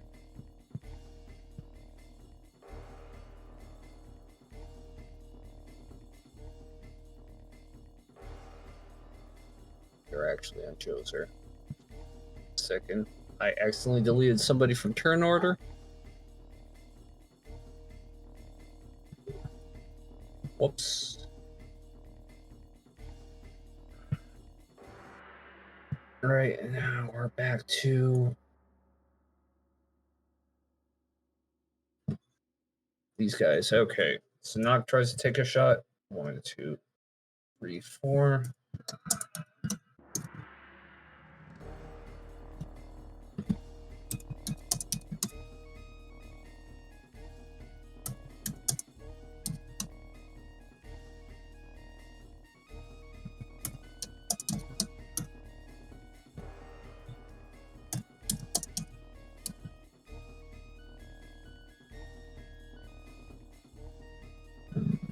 Right, nobody manages to stop it. He takes aim, tries to shoot into Gizmo's corner.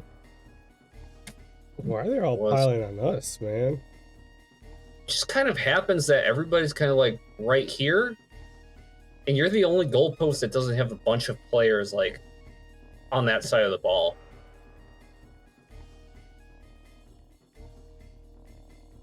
So what did I roll? 19. All right.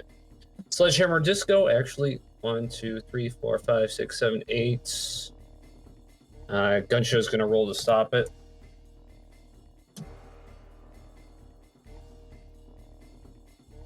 He stops it. You know, and he gets a reflex shot. Where do you guys want him to aim it at? Do we want him to shoot it? He could just hold the ball. I feel like his best bet would be to shoot it to frequency for the assist to the goal to the south. Frequency, are you back? Well, No. so if he would, here's a question though. God, if he hits it to frequency, can frequency shoot it right away?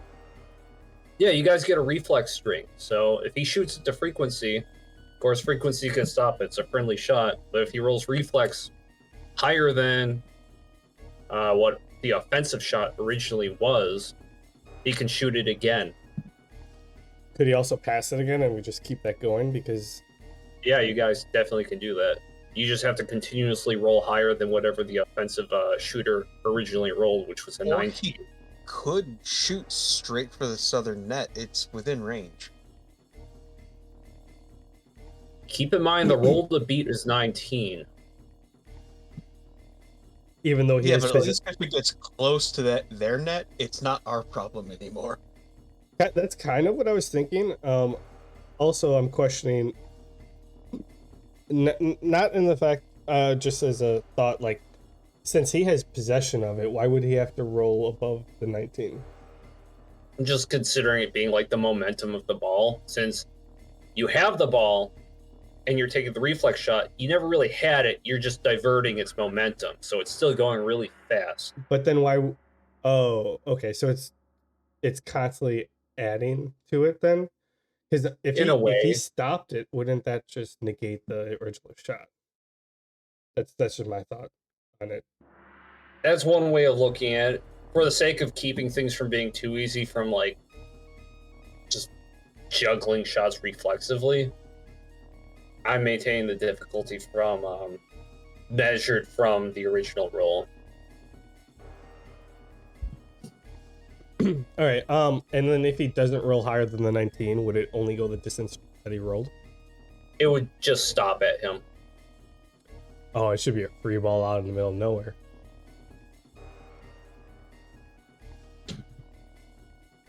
Just say. Actually, yeah, we could do that. It could go right past him then. I mean, if he's trying to shoot it, he hits it and he doesn't, like reflex to actually hit a target like accurately, it would just like go out in a cone in that direction. I could say it's a roll with advantage since it's a friendly roll that he's trying to beat.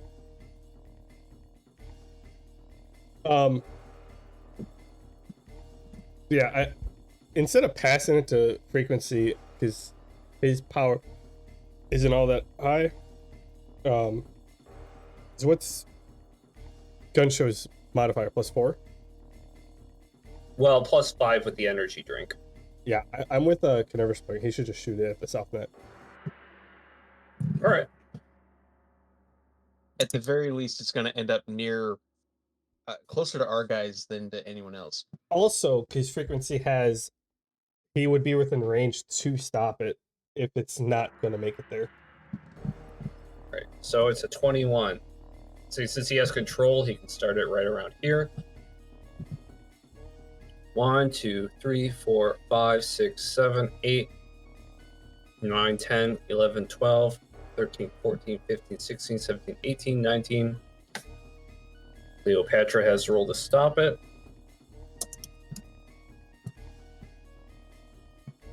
Ah, 22. Ugh. Well, she's not at our net. True. Takes the heat off us. So she stops it with an incredible roll of 22, just barely beating it. I mean, I'm okay with that because like she would stop the original shot too, but like. All right, and that brings us back to Joser. But I hope you know, Donnie, that my questions all spawn on the fact that this game seems very dynamic and just relying on the one shot kind of, or the one target kind of makes it seem more static. That's where I'm coming from. So all my questions are from a good place. Yeah, I really feel it. When I reintroduce this game later, I will probably try to make it even more dynamic. Right now, for the sake of just like my processing, I'm sticking to what I wrote down. No, that's fair. All right. And we're at Joser. He has 1, 2, 3, 4, 5, 6, 7. He gets over here.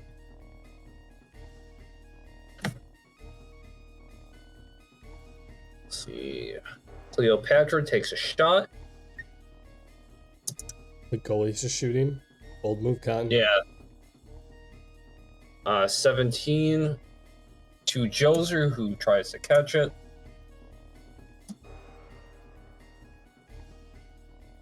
All right. He would have had advantage if he failed that because it's a friendly pass. So it gets to him. And he tries to roll a reflex to shoot that as well.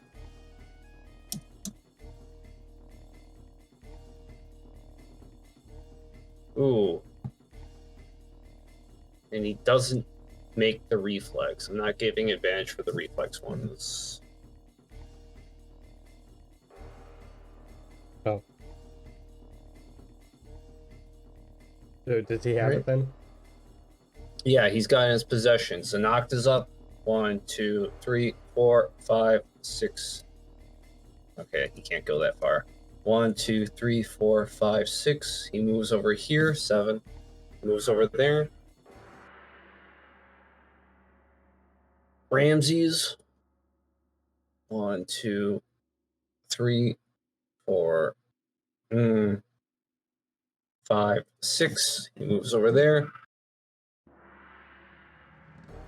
We are at Sparky. The bing bada boom. Moves over here. Oh, nope, not you. Sparky moves over here. 1, 2, 3, 4, 5, 6. Easily makes that.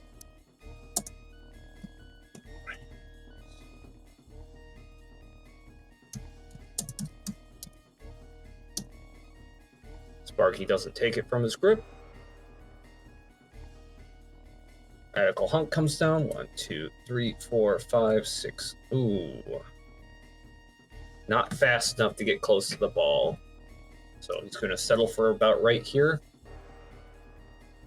Nameless Force Soldier. Backs up, ready to defend his goal. Since he can't get anywhere near the ball. Lieutenant Liberty stays put. Sparkstorm, you are up. All right.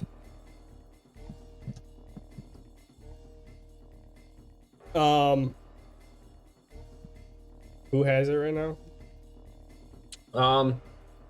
That is Joser. Joser is in possession of the ball. Sparky got up close trying to take it and failed. Closest to be frequency. I mean, I was like 4 steps away. Fair. Frequency's not back yet. I mean, I'm gonna go take Yeah, it. frequency's having a Taco Bell experience. I'm gonna take it and shoot it right away. Since we're down here, I might as well shoot it at Cleopatra's net. Are you going to try and take a Joser shot? Or do you want to rename it a Sparkstorm shot or something? You know, if the bar isn't selling Joser shots by the end of this game... I mean, yeah, I'll try a Joser shot. All right. Make your roll. I have... Oh, I'm just rolling power, right? Yep. Oh, 15. Keep in mind, everybody has to roll a plus 10 to stop it. Sparky's not going to make a roll to stop it. It's not even on the right side of the ball, and he wasn't in his possession, so it's going to be Joser. I say, yeah, I have to hit it out of his hands, so...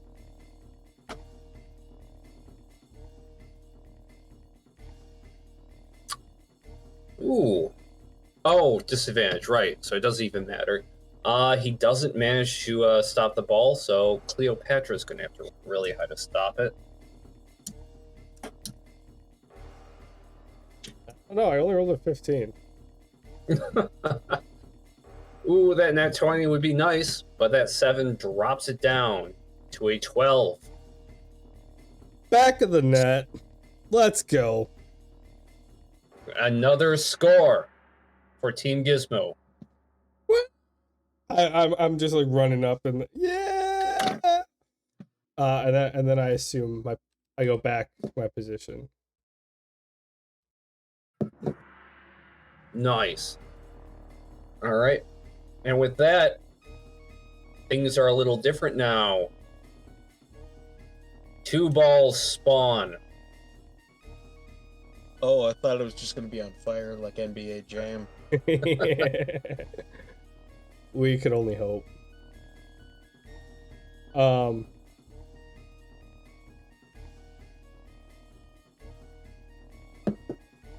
You're still your guys' turn. We got frequency, gun show, sledgehammer if he wants to venture away from from the net.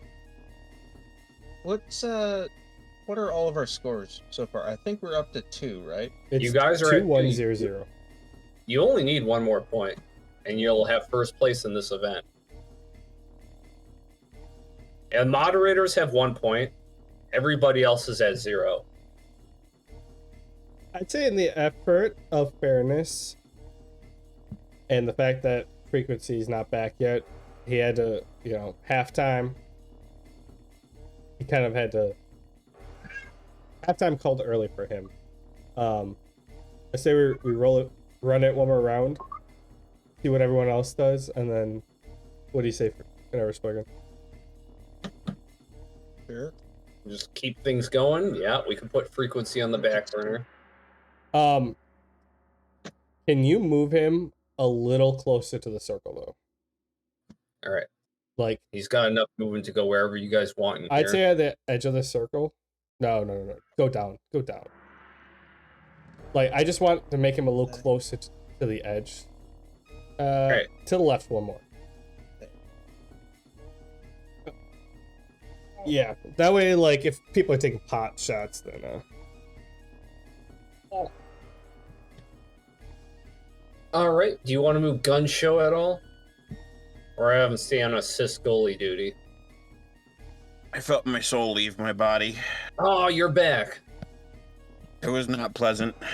I'd say Gun Show's good at assisting the goalie. Especially with the star in the middle, like, he's in a good spot right there. Okay. Frequency was right here, right? Yeah. We scored a second time. The view's truly. I used the Joseph shot.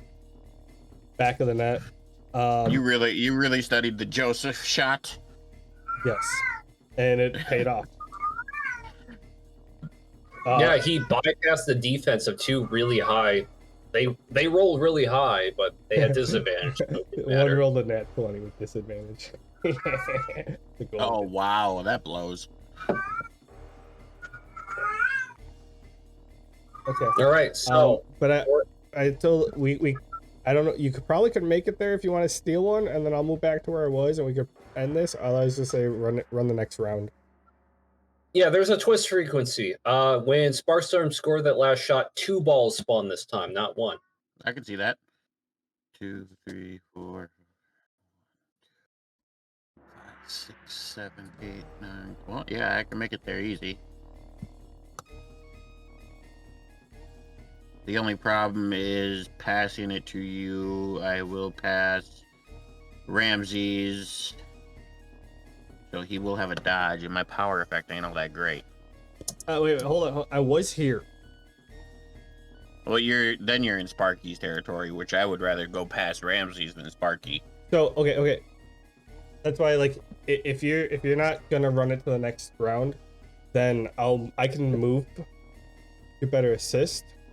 I don't have to shoot at Cleopatra. I could shoot at a different net. So I could actually go like here, if that is better. Do we know this guy's block range from actually competing? Well, since Sparkstorm spent all night studying, I'll just tell you. Sanoct has a block of 2. He's not good at block. He's good at making shots. So we'll be Okay. fine. He won't be blocking Yeah. this one. So it's still just blocking Ramses, so that's fine. Go with that. Hopefully Ramses has a sucks. block 3. Yeah. Well, We couldn't get around him. couldn't get around him either way. Sweet! I got a 24. All right. That's how far the ball is going and how far everybody in its way has to roll to stop it. I'm just going to frequency or to Sparkstorm. Oh.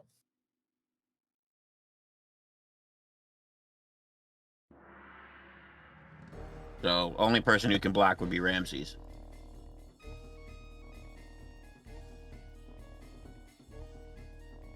He doesn't block it.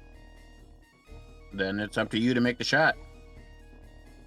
Can I shoot at the north net for fun?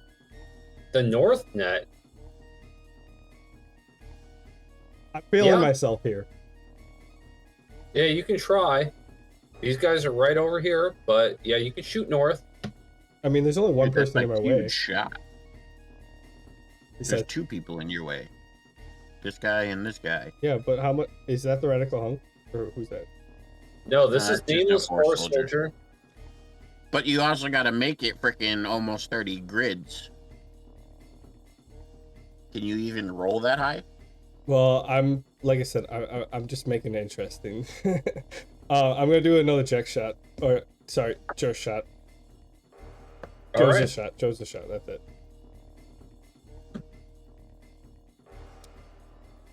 I am not shooting it anywhere. Oof. All right. It tumbles Uh, to like that person.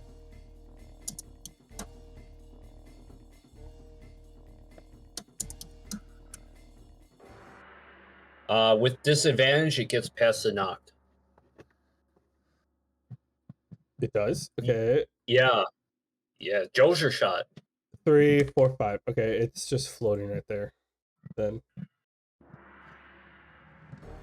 All right. Wait, you rolled. What did you roll? Roll a 9. oh, 16. 16. That was a D10. Yeah, you rolled a D10 plus 11, dude. I mean, to be fair, the D20 might be lower, but I'm sorry, I hit the wrong button. It's 17. Well, hey, it was one better. shit. I'll say we're in this mess now. We're gonna continue. Wait, I think a 17 just gets it to the corner of that net. In fairness, like, I still would have taken it. I just thought, I saw the 5. I'm like, that's not above 12. Okay, sorry. So 1, 2, 3, 4, 5, 6, 7, 8, 9, 10, 11, 12, 13, 14, 15, 16. Well, 17 would put it on the goalie. 16, the goalie stops it. It lands right in front of the net. I mean, in that case, they don't even have to roll defense. Role playing wise, it's more funny if I shoot it and then like it just stops at the goal line. Lieutenant Liberty lunges to stop the ball. I'll roll for her any just for shits and gigs. She lands on the ground and then it just rolls up to her as she's laying there. She would have matched the shot, I think. But yeah, she lunges for it and tries to stop it, but it just stops right before it even touches her. Just laying there on the ground looking like an idiot. All right. She didn't know it was going to be that slow. So at gun show, you guys like him where he is. He did save you guys from getting a point scored on your goal post, so that's, I get it. I mean, Got a baby girl. he helped. We still had the Disco. sledgehammer back there. You want to stay where you are? Yeah. All right. We got the I gotta take the Ravagers. dog outside. This guy, well, fresh ball spawns here. You're ignoring me. Wait, why would the fresh... She stopped. You know, there are 2 balls now in play. Any ball makes us. Oh wait, that one didn't score. Right? Yeah, my bad. My bad. Stays where it is. This guy kicks the ball. Sorry, Man Bear, I'm not ignoring you. So you're gonna Yes, take you the are. dog outside. Well, for me to take her outside, I might as well have a cigarette, in which case I might as well end my night. So let's do what we're doing. Put me in, coach, one more time, and I got this. Okay. One more round? Yeah. All right. Okay. Ravager Big Sword comes up to the ball, tries to kick it. See these guys net 21. It's a good roll. 1, 2, 3, 4. Sanok tries to stop it.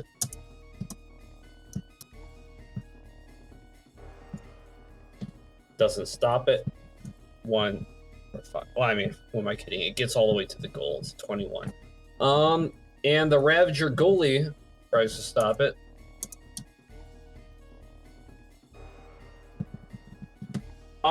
You can see he does something weird. He shoots a beam of light out from his hands, but misses it widely. You've never seen a Ravager do this, but it doesn't work, so it doesn't matter. And the Ravagers score a point. Oh wait, fucking dumbass! He rolled it into his own team's goalpost. You can't do that. They lose a point then, right? Yeah, no, just nothing happens. He's not supposed to try and do that. I was just losing track of who was shooting and who was, goalieing. There's a back pass. He's passing it to the goalie. Sure. The goalie catches it. Oh, I'll say the goalie catches it. And he just looks confused. Why would he do this? Well, because whoever's our goalie on the north is busy. What are the chances she can handle 2 balls? Hopefully pretty well. Yeah. I heard it as I said it. I said it as I thought it. All right. Ravager goalie is confused. The other Ravagers. Wouldn't he get a reflexive shot or pass back to the middle? You're right. He would. Just how we're playing. He does get it.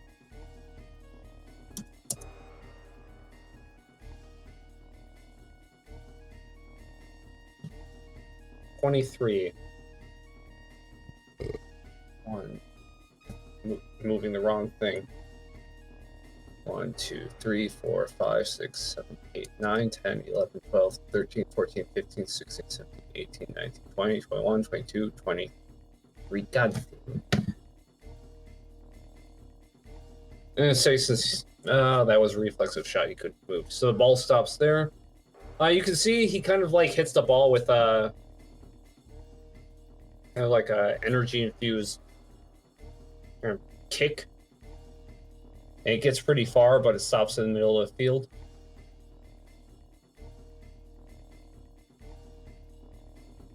Joser, where are you? He runs up. Boom, boom, boom, boom, boom. He doesn't need to go that far. He's got enough movement for that. Makes a Joser shot.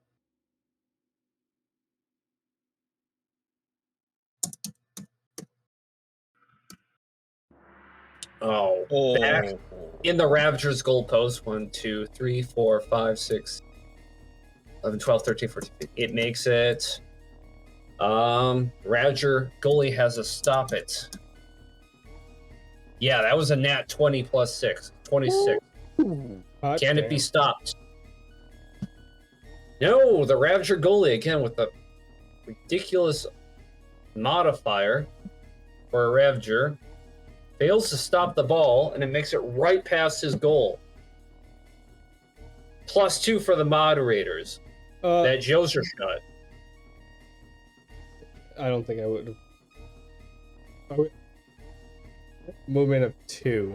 Would I have been able to, if I'm going to the corner, if I'm going to him to here? Yeah, I'd say actually. Well, him to him, it would, but it depends on where you shot it to. I'm going to say it made it right here. It would have had to go past here. Not that So it's going to do anything, but roll your Yeah, you defense got to roll in that 20 with your fortitude bonus. a 9. with disadvantage. A 6. I'm just trying to get the bad rolls out of the way. Yeah. So moderators are +2. You're +2. Force and Ravagers are +0. Ball respawns at center. Oof. All right, Cleopatra does not move. She's goalie. Sanok moves. 2, 4, 5. Makes a shot.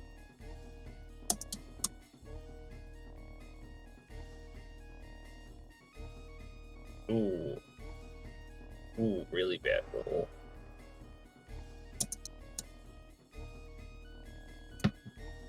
Yeah. Ravager Big Sword manages to catch the ball, humiliating the shot specialist of the moderators, and makes reflexive shot towards. Well, it looks like the Ravagers. Well, he's not going to shoot his goal post. I already accidentally did that once. He's going to try and shoot in your guys' goal post. He's gonna have to get it past. He's gonna have to pass me. It's fortitude to stop it, right? Yep, and he's just getting all the good rolls. I One only to got stop, one to reflex, one to strike. All right. You don't stop it. 1, 2, 3, 4, 5, 6, 7. Yep. Okay, Gun Show tries to stop it. Excuse me. Bless you. I said excuse me. Yeah, Gun I Show does not stop it. said bless you. Sledgehammer Disco, can you beat a 22? I hope Excuse so. me again. I can't. 23 for the win. You stop the ball. Roll reflex. Alrighty. Does he have the choice to? Oh, these ones are not good. I said, does he have the choice to just hold it until our turn? Because no one's near him, and then we could get Yeah, a position. You can do that. Reflex is just to give him the opportunity to reflex shot it. Oh, so he just doesn't Oh, okay. have the... Instead, can I hand it to Gun Show? I don't know what his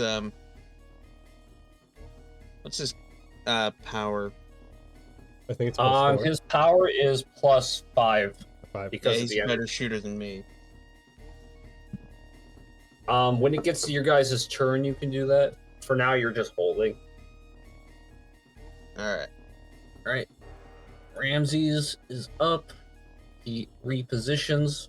1, 2, 3, 4, 5, 6. And he can't move that far. Radical Hunk. 1, 2. Yeah, he can't really do anything. 4, 5, 6, 7. Don't know. Maybe that's a good spot for him. And Nameless Force Soldier. He spreads out. 1, 2, 3, 4, 5, 6. Right, now we're getting somewhere with this game. Everyone's all spread out now. Lieutenant Liberty takes a shot. Not her forte, but she's going to try anyway. Ooh. +7. She lines up to kick the ball and almost tumbles on the grass as she wafts it with her foot. 1, 2, 3, 4, 5, 6, 7. I'll say it lands about there. All right, Sparkstorm. Actually, Team Gizmo, you're up. You're free to work out how you guys divvy out action order for your entire team. Throwing this out there. Frequency, can you get to that ball that she just wafted?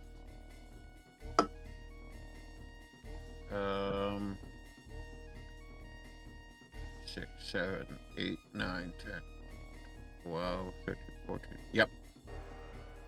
Because if you can get there, I can get closer to you, and then the Ravagers are right there. I can blast this guy into the face.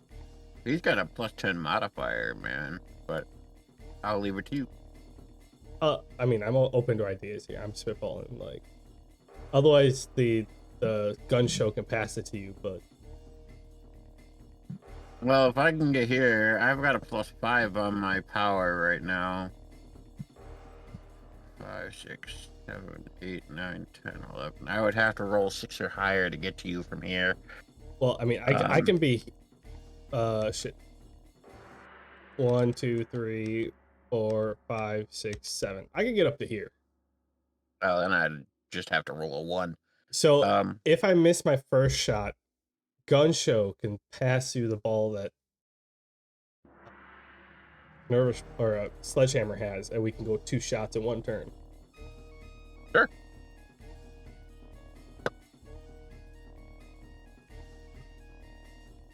Well, I rolled an 18, so you get it. I'm gonna shoot. I'm gonna tweak the Joseph shot. I feel like I've studied it enough, and I tried it. I succeeded with it. I want to add a charge to it to make the goal. If the goalie blocks this one, he gets like a -3 to his next block. A temporary minus something to fortitude. Might not be like 2 or 3. Not too high. All right, we can try that. That's if he blocks the shot. Make your shot. We could call it the Sparky shot or the Spark shot.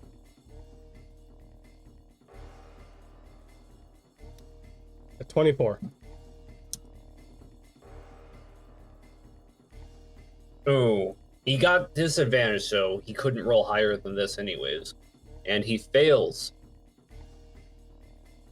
It gets right past him. He shoots a beam of light at it and misses widely.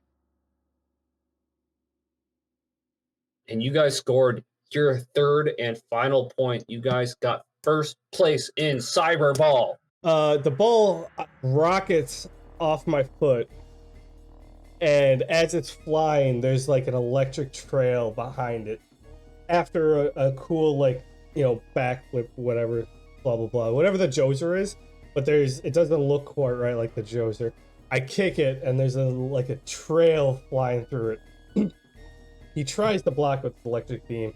He goes right past it, hits the back of the net, ends up making contact with the frame, and the entire front of the net as a big celebratory like goal just becomes a spiderweb of charge that just pops, kind of making everyone jump out of their seat. Yeah. Fuck yeah. That's exactly what happened. I put my hands up in the air and I run around like normal football players. Guys, get off the field, the referee says. You win. Let the other teams finish their match.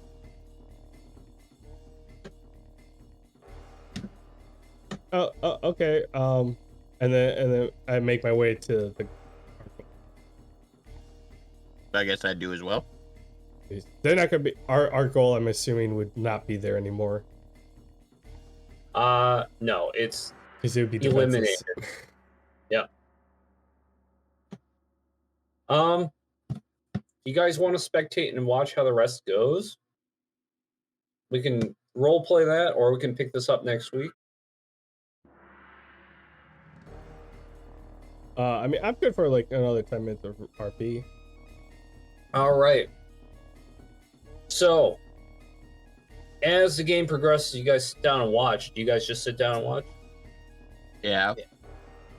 Yeah. All right. I'm gonna be a bit of a dickhead. Anytime people try to score on the moderators, I want to use my air control to just kind of like make it harder to score on them. But anytime they try to score on the Ravagers, I want to do the opposite, make the air control so that it's easier to score on them. Just fuck around tricks, nothing major, just, you know, a little bit here and there just to play around.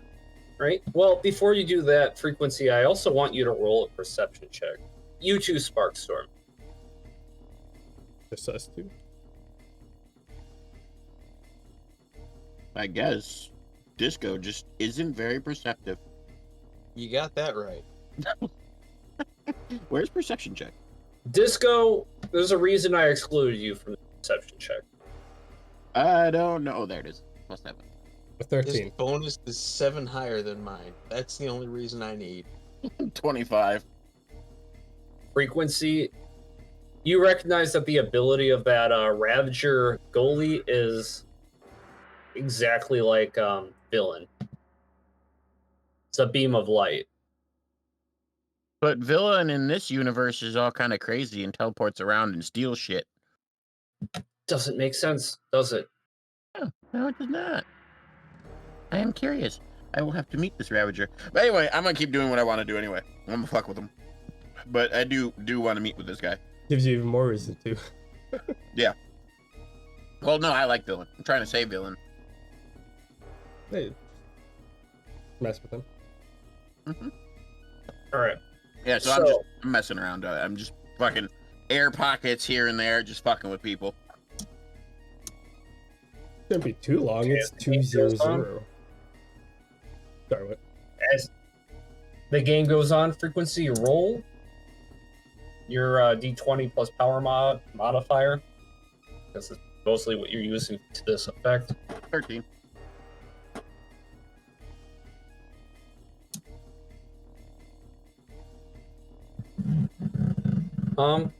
Yeah, you're able to sway things a bit. Okay. You managed to stop a goal from getting into the Ravager's quarter from, the Moderator's quarter from Force. So Force has not managed to get that point.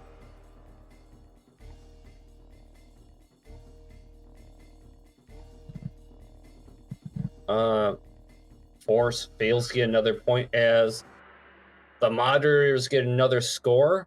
Again, Force lands in third place for the third match in a row. Moderators get second place for the third match in a row. Joser lands his Joser shot and gets right past Lieutenant Liberty. She hangs her head in shame as her team leaves. Actually, her team's still the only one left. Really? Force Yeah. lost? Ah, nice. Yeah, Force lost again. Well, it's them and Ravagers playing for third, right? Yep. Yeah, I was gonna say they got third in my run. It's just crazy because Force has some really good modifiers. Dude, if you, I legit believe if you hadn't canceled it at one round, I'd have lost to Sparky. Because his movement modifier is fucking insane. He's Yeah. the dog.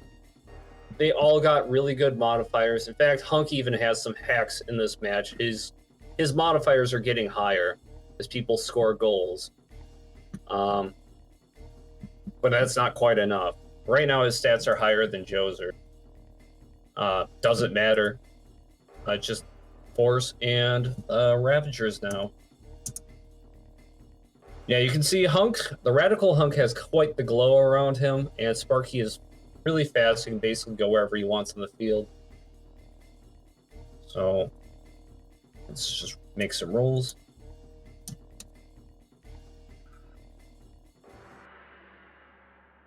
The Ravagers managed to score a goal. Okay, after a string of shots, all the Ravagers on the field kind of like aren't really that good. They're not that good.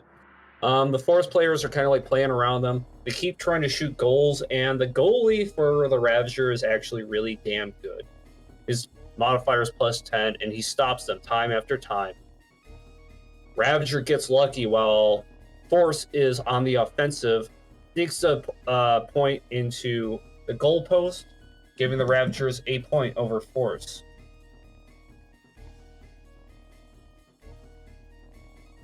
Simply because their defense is so good that it's distracting Force into going all offense.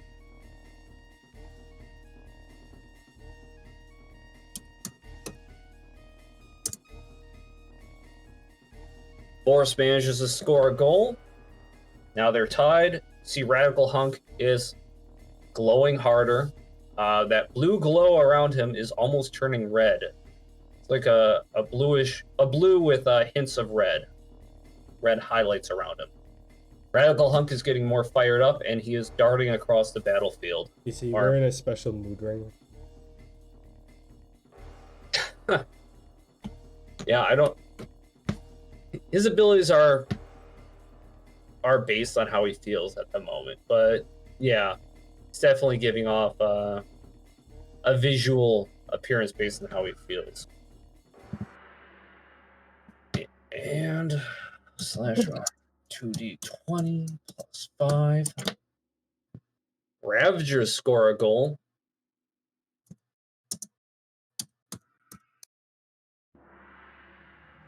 Force scores a goal. It's 2 and 2.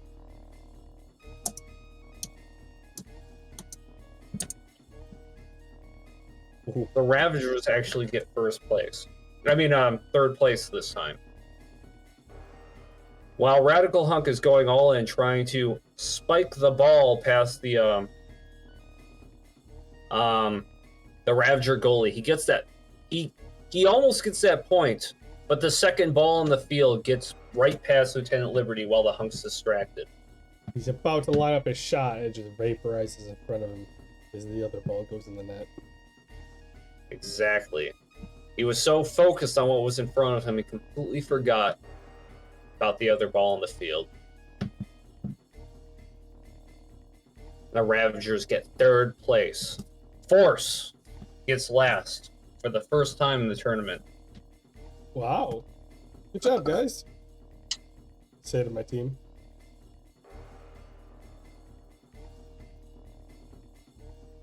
I mean, yeah.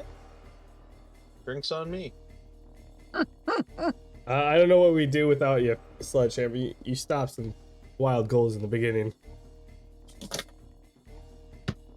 No one's getting balls past me.